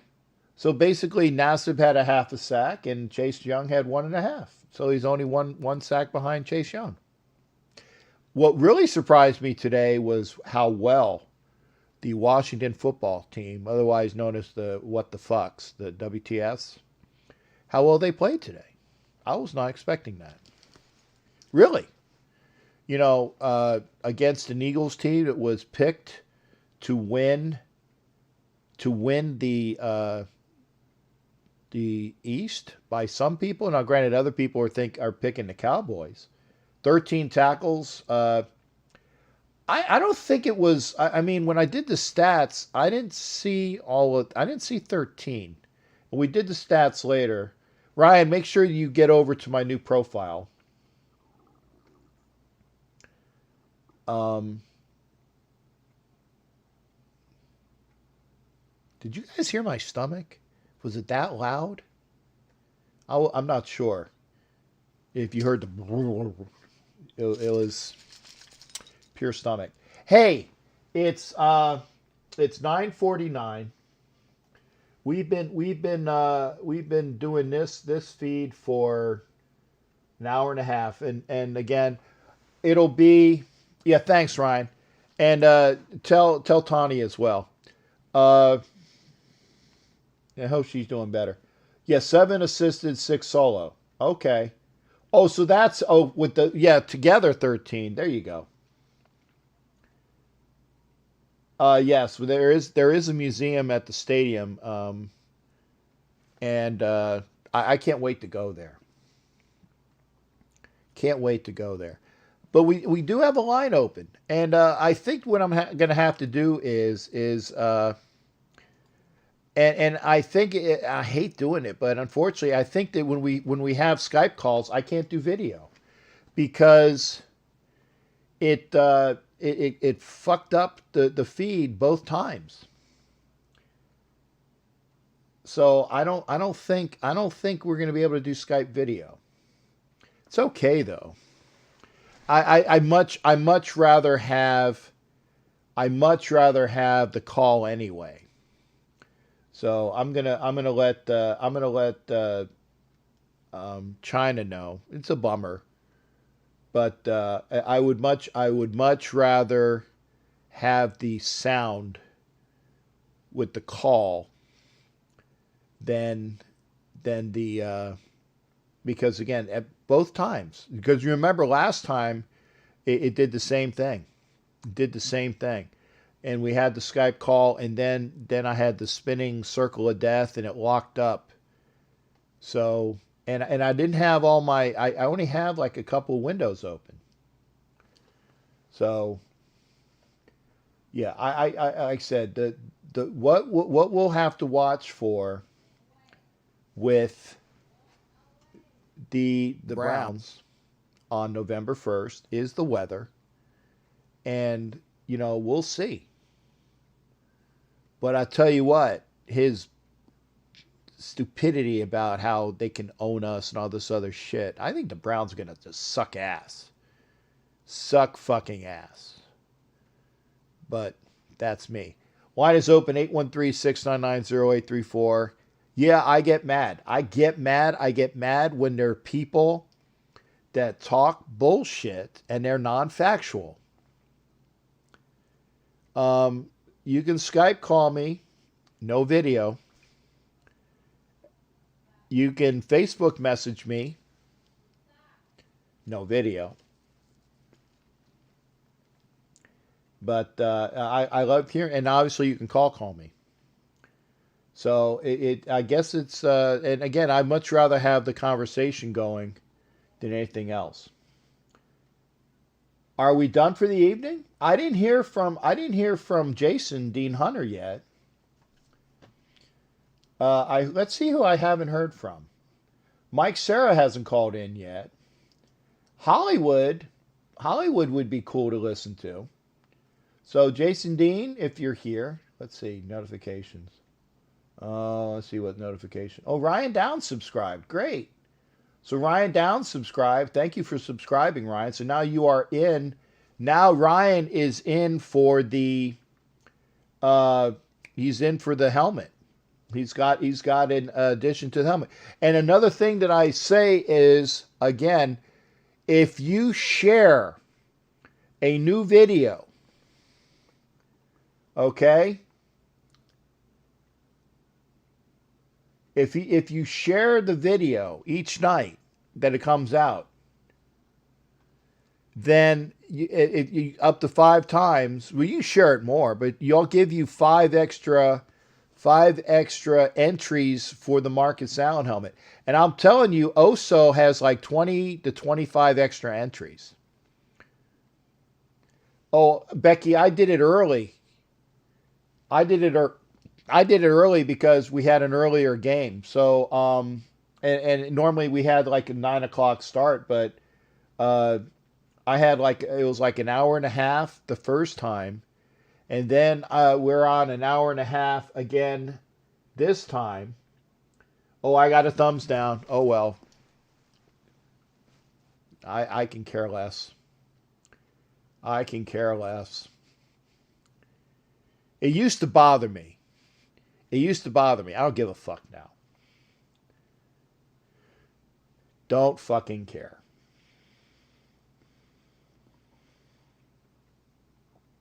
Don't care.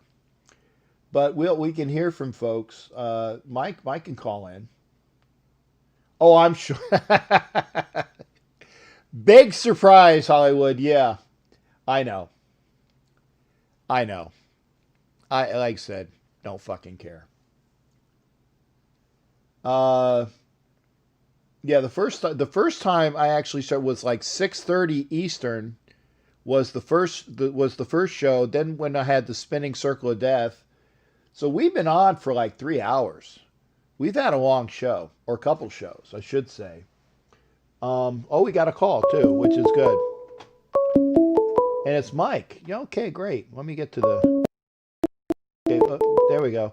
Hey, Mike, what's going on, brother? What's going on with you tonight? Great win today. Let's hear about it. Hey, hello. How's it going? I'm good. Now that my blood pressure has gone down a lot. Oh my God, that guy's unbelievable. Crazy.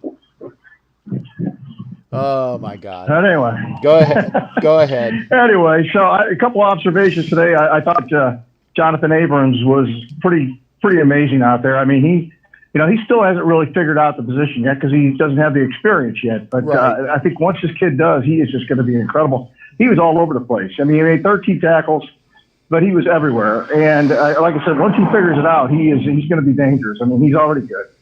I agree. He's definitely a star. I love his hitting. I love his aggressiveness, and we need that kind of physicality in the backfield like that, in the defensive backfield. I was kind of a little worried about Arnett. I think he did pretty good. He got burnt on that big pass play, but it seems like every game our defense always gives up that one big play. I don't understand why, but we just do. Mm-hmm. I don't know if it's the defensive coordinator, the scheme, whatever. I don't know. Yeah. But that's one thing I've really noticed, and I thought Henry Ruggs looked great, until he got injured. And it seemed like after he got injured, it kind of slowed down our passing game. It did. You notice the Carr really didn't go to the wide receivers anymore. He went more to the backfield, Right. like Booker and Josh Jacobs, which are fine. But it seemed like when Ruggs got hurt, it seemed like that really, I don't know, just limited his options. You know, I don't know how to, I guess that's the best way to put it. It seemed like the wide receivers weren't getting open like they were before with Ruggs because Ruggs spread the defensive back so much with the speed. So, you know, getting him back, he came back in the game, but he wasn't the same. You could just tell he just didn't have the speed he had before.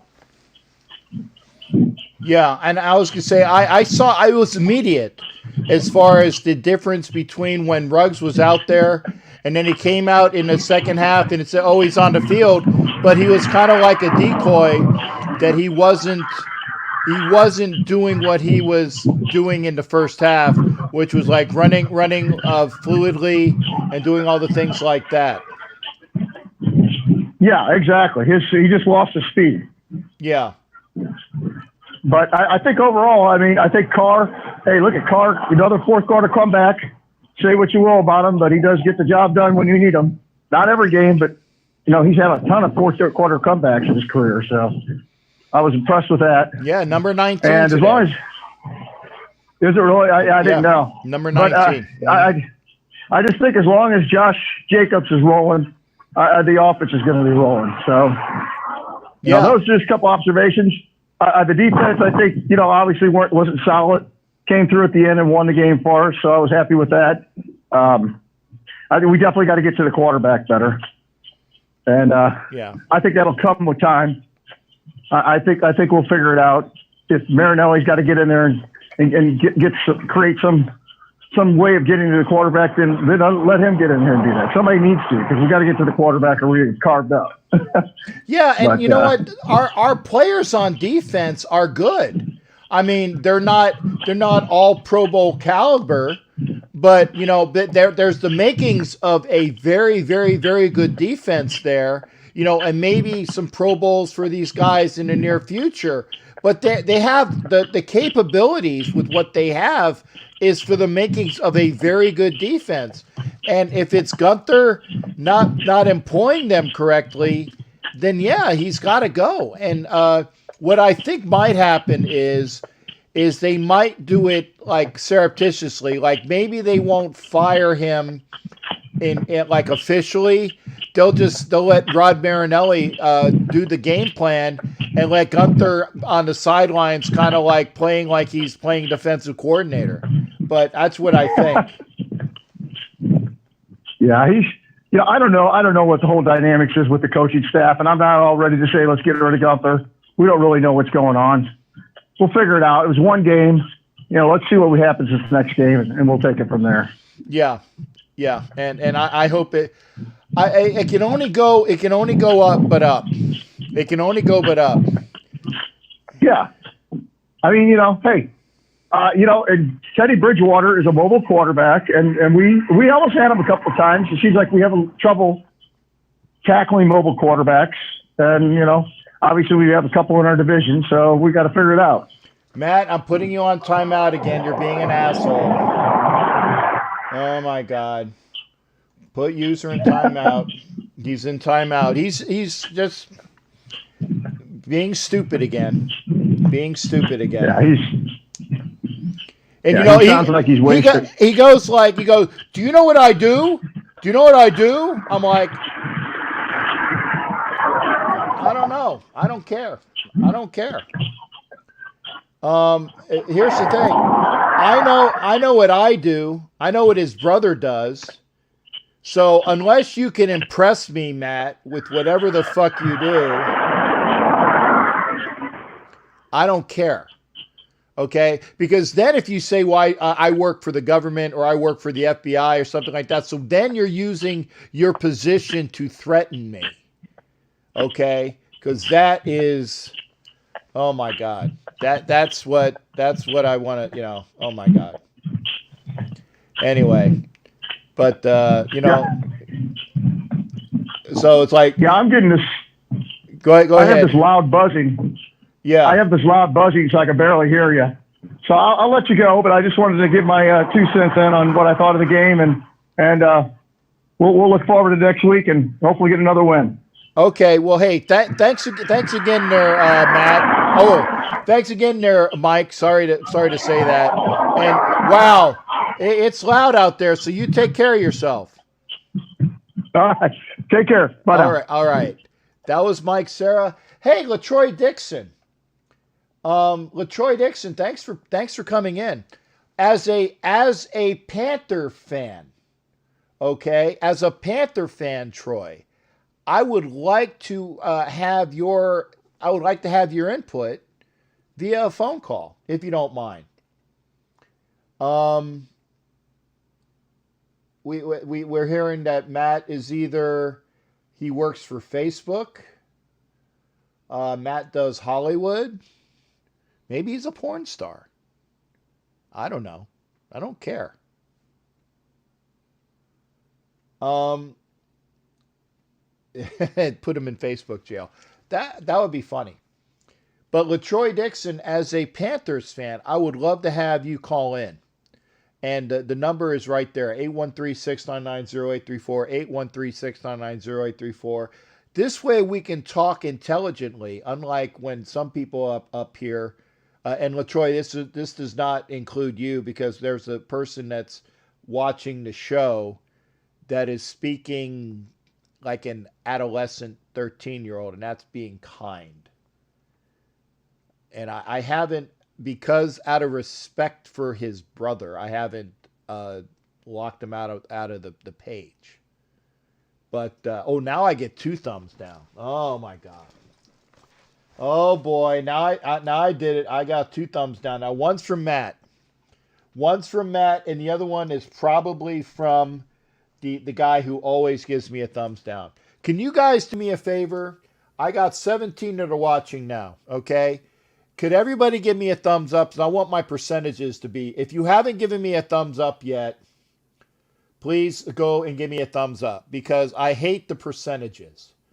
So if you haven't done it already, and we're up to 16, so maybe we have everybody that has, okay? If you have, thank you.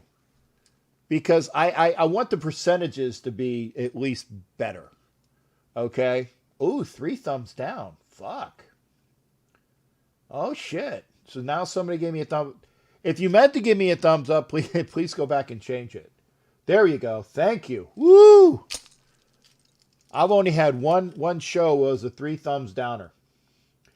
And that was a hell of a show. It was very, very volatile. I remember that show. But LaTroy Dixon, I'd love to hear from you. I'd love to hear from. I can only do a thumbs up once. Yes, I know. So thank you. I'd love to, LaTroy, if you can, please call in. Hollywood, I'd love to hear from you. Becky would be great. Vicky, we always love to hear from Vicky. Doughboy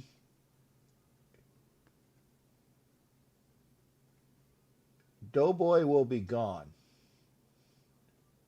Doughboy. Oh, Baker Mayfield. Okay. And Ed Alberto. Great. Hey, Ed Alberto, make sure that you are publicly subscribed. Because if you're publicly subscribed, then you're in the drawing. And I'll make sure you're in the drawing as well. Okay. Let's see who this is. Who am I speaking to? Hey, Captain Jack. This is LaTroy Dixon. Hey, LaTroy, thanks again. You're in the 813? Captain Jack, you don't know who this is? No. I know you. Okay, who am I speaking to? Hey, you know we work in the same place. Oh!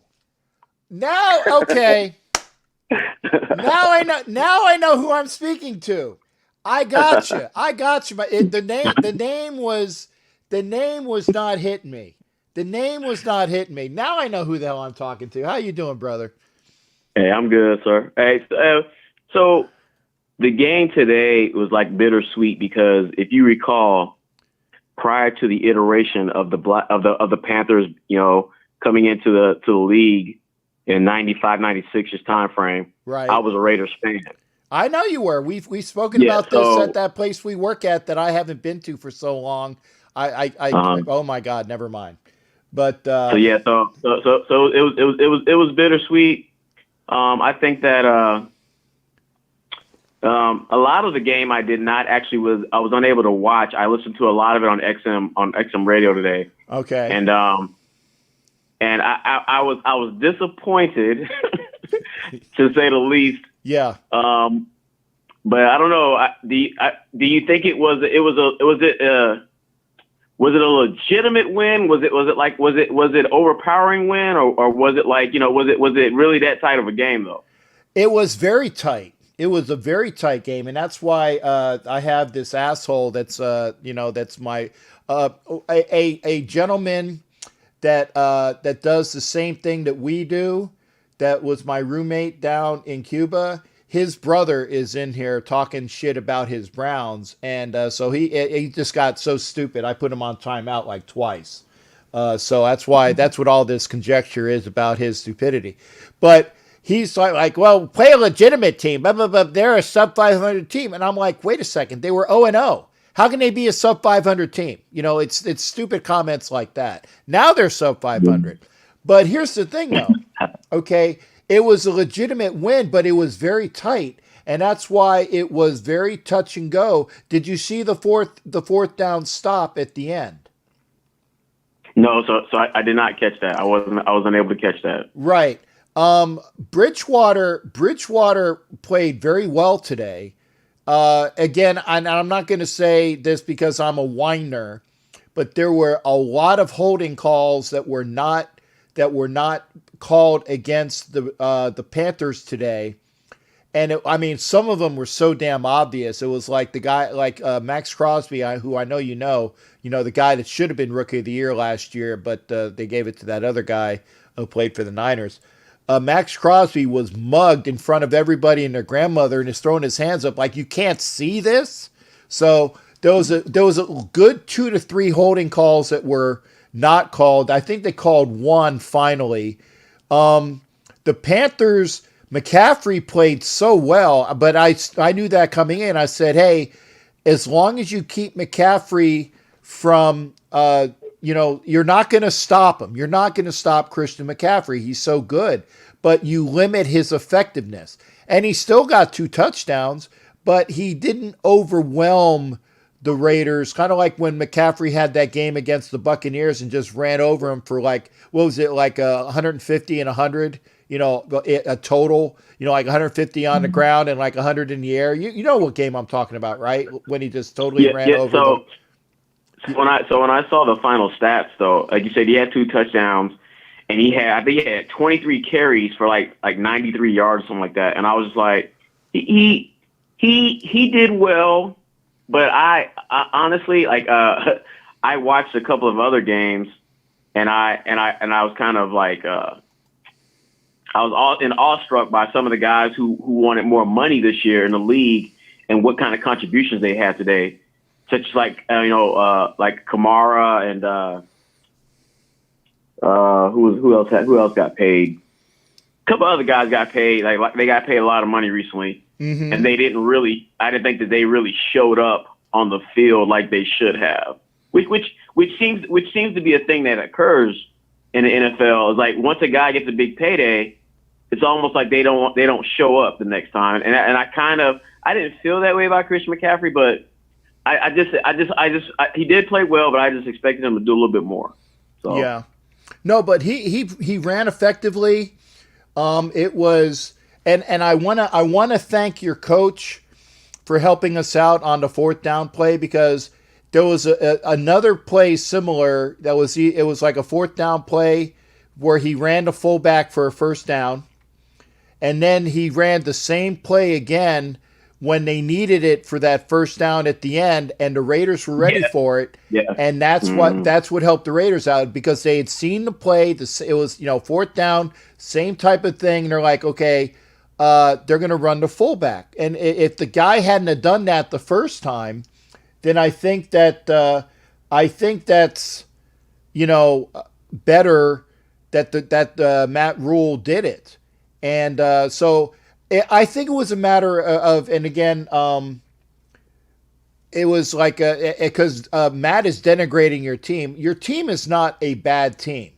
Okay, they had a bad year last year, but I think that they're going to be a lot better this year with Bridgewater. It was a matter of you have a team that has a brand new offensive scheme, a brand new quarterback, and I don't know, is your D coordinator new as well?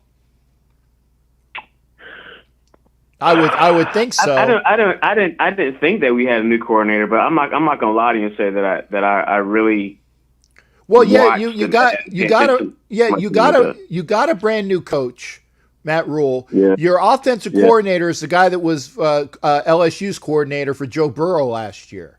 So he knows he worked with the Saints before he went to LSU. So he knows Bridgewater from his time in New Orleans. So they worked well together. I'm pretty sure it's a whole different staff. I'm sure very few people were maintained from the Rivera organization. Maybe, but I mean doubtful.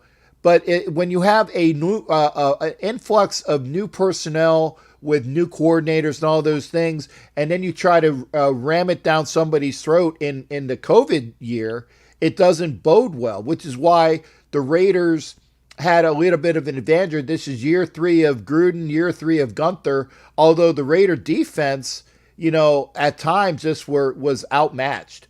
And, so Matt is talking shit, and again, I'm about ready. Oh, my friend. Oh, my God. He's off the chains. He's kind of whatever. But it was a very good game, and it came down to the very end where, like I said, the Raiders needed to make that stop on 4th down. They did. Yeah. The guy was short. It was automatic that I said we got the game, and and it was one of those things. I even put it on Facebook. I said I've seen this movie before, but I want to know if the ending is going to change, and it did. The Raiders didn't fuck up in the last, 4 minutes. The Raiders scored. They gave the Panthers 4 minutes of time. Then with 1 minute and 11 seconds is when they turned the ball over, and I said, don't fuck up, and they didn't. But it was a good win because it was an East Coast win. Everybody was saying how bad the Raiders suck on the East Coast and all this other crap, and it's just one of those things. And again, so Matt is pissing off a bunch of other people in my thing. Matt, if you say anything else, I'm going to kick you off of the channel. I'm going to kick you off the channel, and it'll be your fault. I'm giving you one last warning. Jack. Hey, but no, Jack, I'm gonna go ahead and go. But hey, are you going to make it out there to the new stadium? This year probably not, because again, since you know that I am housebound by folks. By the way, are you back to work yet? Actually, I didn't stop until probably July, and then I was expected to go back in tomorrow, but it didn't happen. So we're still waiting. Okay, because I haven't been there since late March. Yeah, no, like I said, I had been there. I had been there till probably, like I said, probably the beginning of July. I did not stop working at all, and then all of a sudden, they kind of spread us out, and I was bound like yourself, and then I was expected to go back, like I said, tomorrow, but then they changed it again. So I'm just waiting around. I'm waiting to see. So. Yeah, and again, I apologize. You say, you don't know who you're talking to? And I'm like, no. And then as soon as you said, we work it, now I know. Because again, when you don't see people and you hear their, and get a chance to hang out with them, and again, it's been close to 6 months, man. I haven't seen too many of the soul in the last 6 months. But do me a favor, brother. Text me the number that you called, and I'll put you in my phone, and this way, and I got you down as LaTroy Dixon, Panthers, blah, blah, blah, from, and I'll put our commands. This way I know who you, because now it'll be like, aha, now I know who the hell I'm talking to. No problem, Jack. And feel free to call in at times because, like I said, and that's why I said, hey, you're a Panthers fan. I want to hear from you. And that's true because, again, intelligent conversation with intelligent fans is all that we have about. And that's what I love here. Unlike fans who have no fucking clue. All right, Cap Jack. Hey, take care. Hey. I'm watching. I'm still watching. So. Oh, please do. Take care, though. Please do. Hey, always good hearing from you, brother. I said I can't wait to hopefully see you soon. Yeah, likewise, man. All right. Take care. Yep. All right. And folks, that was my buddy from work. And kind of like, do you know what I do? No, not that way. We do the same thing.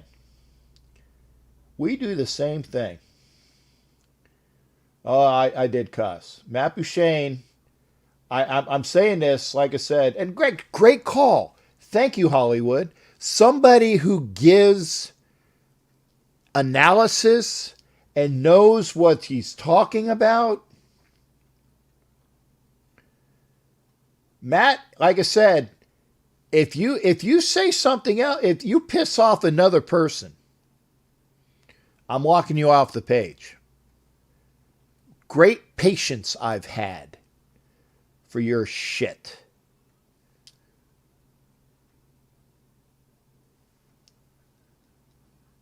Don't try me. Line is open, 813-699-0834, 813-699-0834. I like talking with people who know what the hell's going on.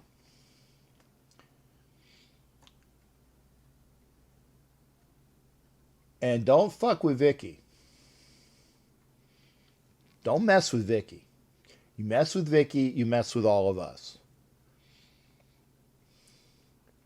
Thank you there, Kelly. I'm sorry. You know I cuss.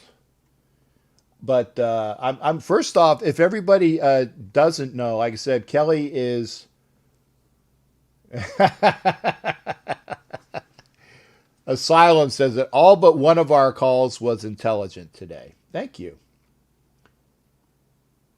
And I don't want to lose them as a viewer, but you know what? I hate fucking stupidity. Oh, good. We're gonna have this. I guarantee you, we have a great call coming up because I love talking with this gentleman. Go ahead, sir. I know who you are. Let everybody else know who the hell you are. Whack 'em, stack 'em, crack 'em. He has the #1 Raiders podcast in all of YouTube. He is the man, the myth, the legend, Captain Jack.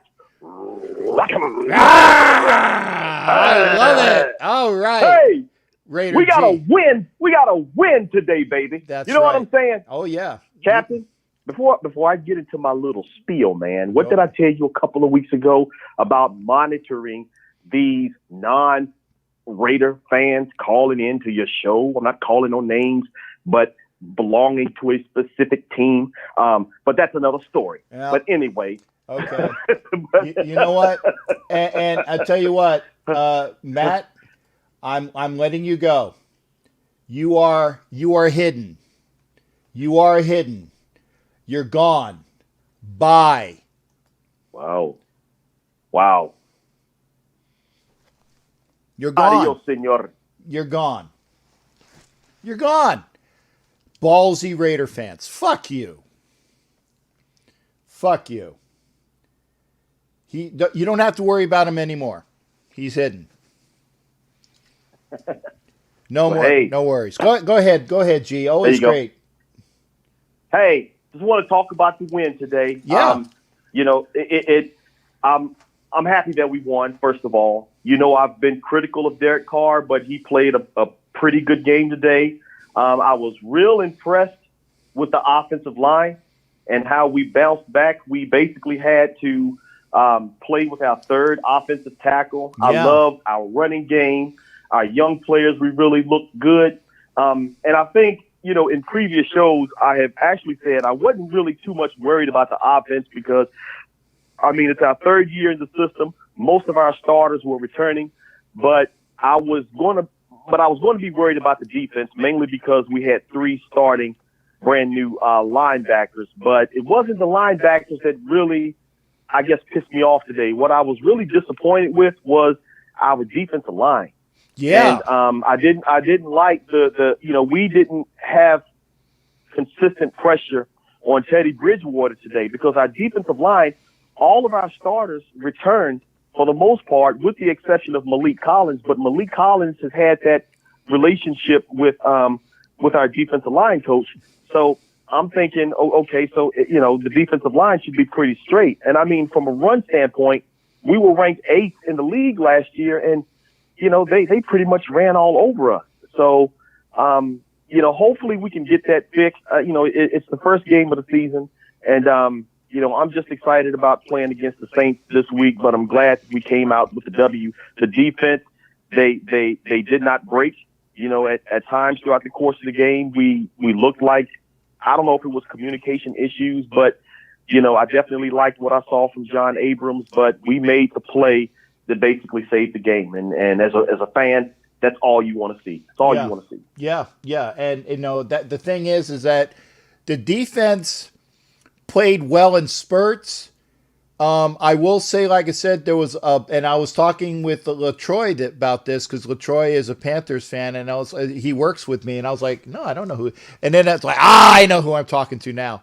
But again, it was a very well constructed game. I think the Panthers played so well considering that all of the things that they had thrown at them, like I said, brand new coordinators, brand new head coach. I mean, they got Christian McCaffrey who played well, and but they played very good today, and I think that again they held our defensive line a lot, and they didn't call it. And I don't know whether we held their defensive line. I didn't see it. I saw like fucking Jacobs running his ass over everybody and the O-line just blowing through people. So I doubt seriously that there was a lot of holding on our part, but goddamn, they had a lot of holding that was not called. So they did. You're exactly right. Right. Our defensive line has to step it up a bit. Yes. And that I tell you what, if you try to do that, with the Saints offensive line is obviously decent with Drew Brees because obviously they score a lot of points. That's a great offensive line. I don't know where they're ranked. But here's the thing. If you can keep Drew Brees upright and you have Kamara as your back, you got Cook as a tight end, and you got Michael Thomas who might be injured, but you got a lot of other good. You got I think Snead is still on that team, and he's that other guy that would just had. I remember it was him and Cooks and Thomas when we played them 4 years ago. They had all these really good receivers, and so they still have a formidable offense. And then you go Cam Jordan. Cam Jordan on defense is a great defensive lineman. So it's going to be something that we need to step up for. Right. Very, very valid points, Captain. And I mean, especially when you went to describe what they have offensively, because unlike Carolina, I mean, Drew Brees and the rest of those cats, they've been in that system for some years. Right. So, and Teddy Bridgewater, he had a few plays where he got out of the pocket and he scrambled today, but for the most part, he made all of his passes within the pocket. And I'm thinking that's where we're going to apply the most pressure when we played this game. And we just did not see it on a consistent basis. We just didn't. And I'm just saying that, if our defensive line plays the same way against the Saints like we did today, then we're going to be in for a long game, man. We're going to be in for a long game against the Saints. So hopefully we can get that fixed. I know what we were going up against today because, I know there wasn't any footage on what Carolina can do offensively with the new coordinators that they have. But hey, at the end of the day, it's just like the good Reverend Al said, just win, baby. I don't care how many points you give up. I don't care how many picks you throw. I don't care how many tackles you miss. At the end of the day, just win the damn game. And we are 1-0. So having said that, yes, there's room for improvement. We'll get that fixed all of this week. But but it's good to be 1-0. It really is. It's better. Good to be 1-0. It's better than being 0-1. That's for sure. Yes, sir. Yes, sir. It really is. So, yeah. Other than that, I have nothing else to say, sir. Other than, No. Let's get ready. Let's get ready for the Saints. That's it. And I was going to say, as long as they show up against the Saints, am I expecting a win? Obviously, no, I'm not. But I want to see improvement. I want to see them give the Saints a game. Well, am I hoping I'm wrong? Most certainly. I'd love to see the Saints go down with the very first home game in Vegas, and Vegas comes out and they're 2-0 at the end of week 2. I'd love to see it, and it might happen. But I think it would happen a lot easier if there were fans in the stands. Yes, it would be. And I just want to say this, Captain, before I get off.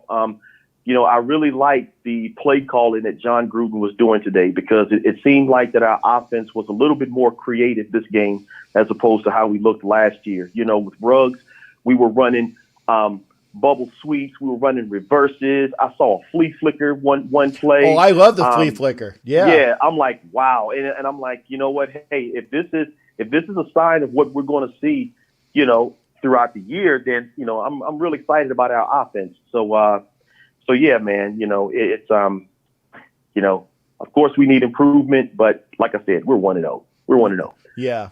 And you know what? You're good, man. Like you said, everybody loves when you call, and I'm glad you called. Like I said, we've had 2 great calls in a row, and I finally got rid of that motherfucker. I said I wasn't having his shit no more. And man, I'll hear about him on Facebook and say, "Why the fuck are that?" I said, "Because you're an asshole. That's why." Yeah. I gave him 3 chances, and it's like, nope, you're out. 3 strikes, you're out. Man, hey, Cleveland Browns got whooped today, 38-6. Yeah. And they have the audacity to call in. The game wasn't even close. You lost 38-6, man. But anyway, we're Raiders. This is a Raiders show, and that's what we're going to talk about, Raider football. Right, so. Right. But here's the thing, though. When Jared calls in, he's intelligent, right? And he talks about Pittsburgh. When other people call, like when my boy Robert calls in about his Chiefs, he's intelligent. When LaTroy called in about his Panthers, he's intelligent. The last guy that called, yes. Right. Yes. I love when people call in about their teams and they're intelligent. I hate ignorance. I really do.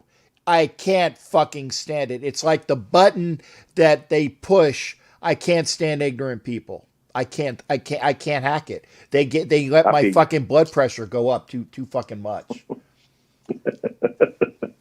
I feel you, Captain. I feel you, man. But hey, I enjoy your show. I will continue to listen as I hang up. But great talking to you as always. And let's look forward to the Saints next week. Yeah, let's go out and make me a liar. Make me wrong. I'm wrong. I hope I'm wrong.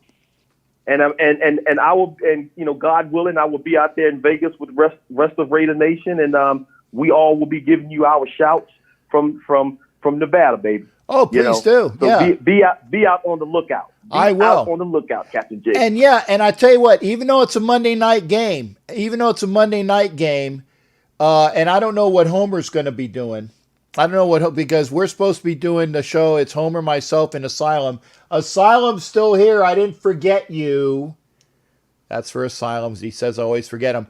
But Homer and I and Asylum have the immediate input of Raider Nation after the game, although we waited a little bit till he got home today. But even though it's a Monday night game, hopefully he won't be like out somewhere and then have to come home, because then that might be too late. But I'm going to have my show after the game. I'm definitely going to have my show after the game. So we'll do that. That's great. That's good. Okay. Well, anyway, in the meantime and in between time, my brother, you take care of yourself, and we will chat soon. All right. Hey, thanks again, G. Always good hearing from you, brother. Yes, sir, Captain. You too. Take care. All right. That was Raider G. And again, I love me some G2. By the way, Kelly, you can swear. You can swear. You know I do.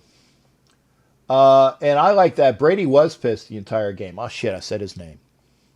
That dude, that guy who plays quarterback for the local team. And Ryan Downs, I hope, is correct. Marinelli's going to have some film. And hopefully it'll work. Excuse me. It's 10:30. Jesus. I didn't hear from Jason Dean. Is Jason Dean still here? If he is, have him please call. Hollywood, if Hollywood's probably tired because he tells me that, he gets up early. I appreciate Hollywood being here. Always a great call. I agree. And G, if you're still listening, Vicky says, always a great call when Raider G calls in. Tell him hi. So Vicky says hello. I agree. G's always a great for the show. Cowboys just kicked a field goal. Now it's 20-17. I've been keeping a little bit of an eye on the game. Not really. I don't like those Rams uniforms though. They're awful. Is it me? They just look awful. I don't know. Line is open, 813-609-0834. Well, probably, like I said, the Skype from now on, I can't have video because oh yeah, and Kelly, you're good. Kelly, thank you for being here. Love and respect to you, Kelly Farley. Love and respect to you. Thank you for being here. Hollywood says that Bridgewater at 270 yards. Wow. It didn't seem like that much, though, did it? Because that's why I said the defense kept them in check for the most part. That is a beautiful stadium. That's in L.A. I like ours. I didn't see the Charger uniforms. I'll have to look. I'll have to look. I know I saw them in the off season, and I saw where they showed them. See, Troy even said that it didn't seem like 270.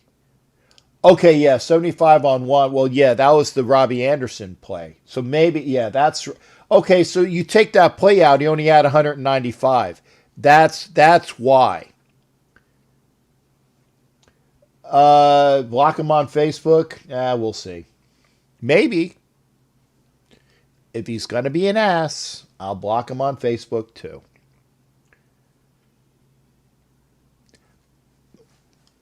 Not LaTroy. Troy's cool. Like I said, I work with him. Yeah, 70. So yeah, Troy, if you take out that one pass play to Anderson, that was 75 yards. So he did 195. That's why it didn't seem like that much, because he got like almost 1/3 of that on one play. So that's why. All right. I'll take another call. It's 10:30. Yeah, and a lot of it's not just the booze, it's ignorance. It's ignorance. I can't stand it. It's always been a pet peeve of mine, always. I will talk with anybody about any subject, anytime. But if you're ignorant, can't handle it. And LaTroy knows that because he works with me. LaTroy knows that. Up. Oh, almost a pick. What? Okay, third. Okay, so 30 seconds to go in the third quarter. Game's still up in the air. Vicky, have fun in Vegas. We've been here. Wow. About 4 hours. Because I know it was like almost 2 hours when we had the spinning circle of death, and I came back. And thanks, people, for coming back. Thanks for coming back. And Hollywood's going to be out there, and I got to call Vicky. Okay, I will. I'll call you after the show. I'll be here. Like I said, I'll hang around because we normally go from 9 to 11. But we've already did the hour and a half as well. So if you want to call, please do. And I appreciate every caller except one tonight. Figure out who it is. Figure out who it is. You get 3 guesses and the first 2 don't count.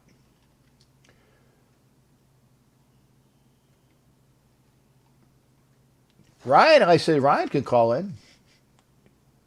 Kelly. Anybody else? Jason, is Jason Dean still here? I got rid of all of the messages from that turd. What happened? Dallas has the ball. What happened?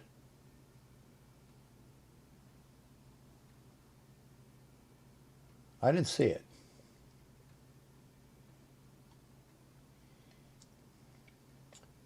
And Kelly has a doctor's appointment. I understand. And I'm glad she's doing well. And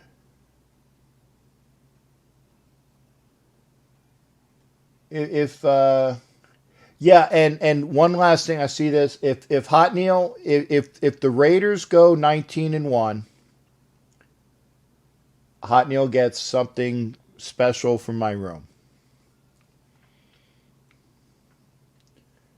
And I'm glad Mike stayed here too.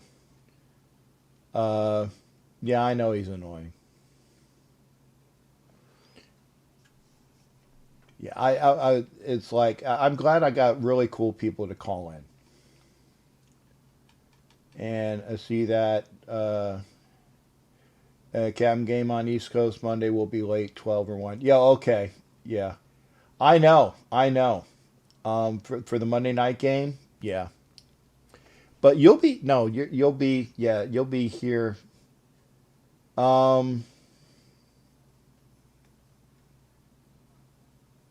Are you going out there next? Yeah, that's right. That's right. Hollywood's going out there. Hollywood will be there. And I'm going to do a show. Now I got to work with Homer because I don't want to be at where it's like if it's a Monday night game and I got to wait on Homer for an hour. Can't do that because that'll be like a 12:30 a.m. Then I'm waiting till 1:30 a.m. to start my show. No, I can't do that. So I will probably have to just do my show right after the game. I can't. Yeah, it's too late.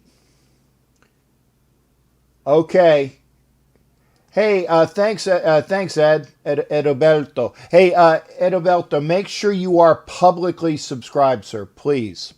Make sure you're publicly subscribed. I want to make sure that you are in for the helmet.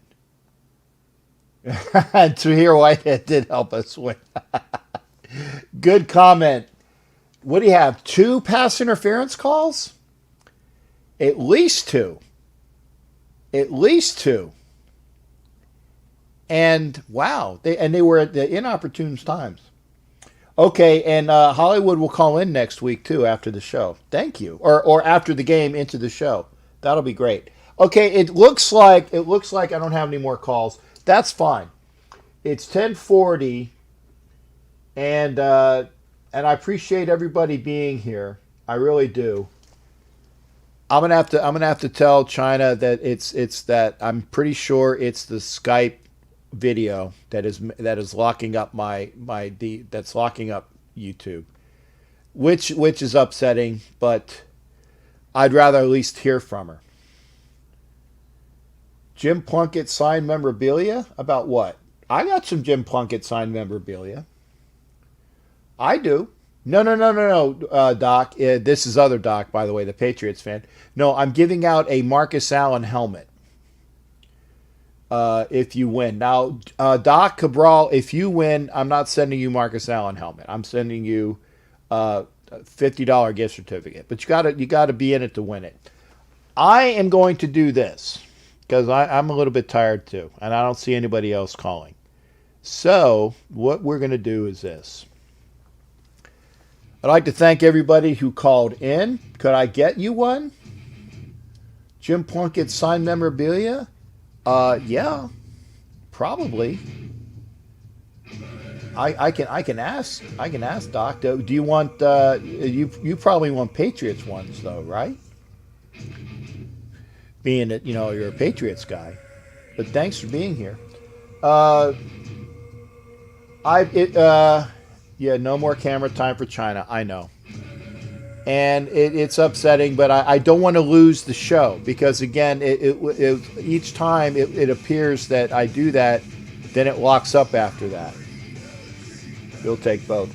Doc, I'll ask. But you look on eBay. There's where I get a lot of my what do you call it? A lot of my stuff that if I don't get it from like Raider fan conventions and whatnot. In fact, when I went to the last Raider fan convention with Jim and I had the signed Jim Plunkett autograph, it was made out to Captain Jack from Jim Plunkett, and it went behind the counter of the hotel I was at, and I actually had to wait a week to get it back, and it got like with scratches and some like little dings in it. I don't think Jason's here, so we're on our way out. This is the end of the show, but I appreciate everybody being here. I really do appreciate everybody being here. Remember, check out.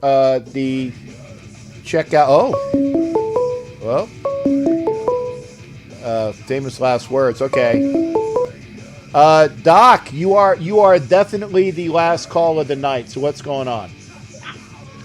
Hey, it's Doc. What's going on, man? Hey, how you doing? You're on with everybody, so this is not a private conversation. So what's going on? That's fine. Yeah. No, man. Just want to let you know, I'm sorry about the error earlier. I thought the Bucks were on it and they lost. It was terrible. No, it wasn't for me. What? No, I love to see the Bucks lose. I know you. I'll be in bed a little bit, baby. For me, I remember you say you love the Raiders and whoever kicks the Bucks ass. I remember that. Well, that's one thing. Yep, that's true. I love my Raiders and whoever's going to beat the Buccaneers, especially when they have some guy at quarterback who I don't like. I know with six Lombardis. Damn. But he cried. He cried like a little bitch today, Doc. He was crying. He cried like a little bitch today. So that's okay. True. Yeah. Pick himself up, dust himself off, start all over again. Okay. With Jim Plunkett stuff, I was looking for the helmets. I saw some online, but some of them are very ridiculously priced. Yeah, they are. So, but I'm Jim Plunkett's always been since I was a little kid. Was when I saw him come out of Stanford, that was a big deal to me, and he came to the Patriots, the Boston Patriots back then. Right, the Boston. I remember that. Yeah, they were the Boston Patriots. Yeah. Yeah. My thing about Jim Plunkett is that his coach is going into the Hall of Fame, Tom Flores. Yes. Correct? Yes. Well, not officially yet. Not officially yet. He is the excuse me. He's the senior's choice this year to go into the Hall of Fame. He's the senior's choice this year, and it should be no problem going into the Hall of Fame. And if they don't go to get him into the Hall of Fame, then I'm going to call bullshit from the highest mountain. Because him and Jim Plunkett did really good stuff together. They really did. Yes, they were a great pair. Two Mexicans, man, great men. I'm serious, man. I meant a lot. I mean, today with my wife and my son, it really means a lot to look at that and say, you know what? There's a great man being kept out of there, he didn't do shit with the Patriots, so they didn't take care of him. But when Al got hold of him, he took really good care of him. Yeah. He really, really did. And I'm very grateful for that. I know I used to joke a lot about Al, but I still have a lot of respect for what he did for Jim Plunkett. I really, really do. Right. And it's hard. A lot of the people that listen to your show now probably never heard of Jim Plunkett with the Patriots or with the Raiders years ago. But it's been so long. It's been so long for him to be even looked at. I mean, he shows up at Heisman once every so often, but he rarely gets on public anymore. He's a very sick man. Right. And, actually he was due to go down for a black hole event in Santa Maria before COVID. And he was going to be the guest of honor for the black hole event down in Santa Maria. And unfortunately, because of COVID, it got canceled. So yeah, he doesn't get out very often, and hopefully we'll get a chance to see him for other events. And I definitely want to make sure that if he goes into the Hall of Fame next year and they actually have the ceremonies, providing that I am able to travel by then, I will be up there in Canton for that event. I may have to get off my ass and find a way to get there too, because that to be present at something like that would really be an honor for me. It really would be an honor. Yeah. To see a great quarterback finally get his due. Yeah. Tom Flores definitely should have been a long time ago, and hopefully it'll spur getting Jim Plunkett into the Hall of Fame as well. Yeah, and I'm sorry if I bothered you late. I just wanted to call and say hello. No. You're good. Hello to Lillian and the kids. Okay. And the grandkids. Yep. And please wish them well for me. I will, Doc. And same thing, make sure that you and yours are well. And that I'm still holding out hope that we can get you out over close to the East Coast. But again, I know that we'll take it one day at a time on that. But you just continue to do what you do. Yes, sir. And hey, man, love you guys a lot, man. Take care. All right. Hey, always good hearing from you, Doc. Thanks again. Take it. Bye. All right. I was the other Doc. We heard from Doc Burdett tonight. That was other Doc. That was Doc Cabral. So again, I'm gonna let them call in. We got the end of the show. I will call Vicky. I will call Vicky in a minute. And again, can't wait. Remember, next Sunday will be a regular show, and then I'll have a show after the game on Monday. So it'll be like an extra show. And hopefully you'll be able to watch them both. I will obviously be here watching the game, and I can't wait and thank you everybody for being here. I like the fact that I got. If you didn't give me a thumbs up yet, please do. I gotta ask. But again, 2 thumbs down from, and I know one's from Matt, fucker. And that's the way it is. But hey, be here Tuesday for What the Fuck Are We Talking About? That's with Angela. I can't remember if it's on my channel or hers. I think it's on mine. I think it's on mine this week because we had it on hers. Yeah, it's on mine.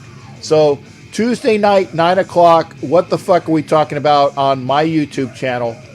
Make sure you're there. We are 90 away. We are 90 away from giving away the Marcus Allen helmet. We need 90 more subscribers. When we get to 1,000, I'll give away the helmet. And you got to be a public subscriber, though. So we'll do all of that. So make sure, get the word out. Thanks for watching. Continue to watch. I appreciate you guys watching. I want to get more people in here too. Love having banter with intelligent fans. Bye, Matt. You will probably never be heard from again.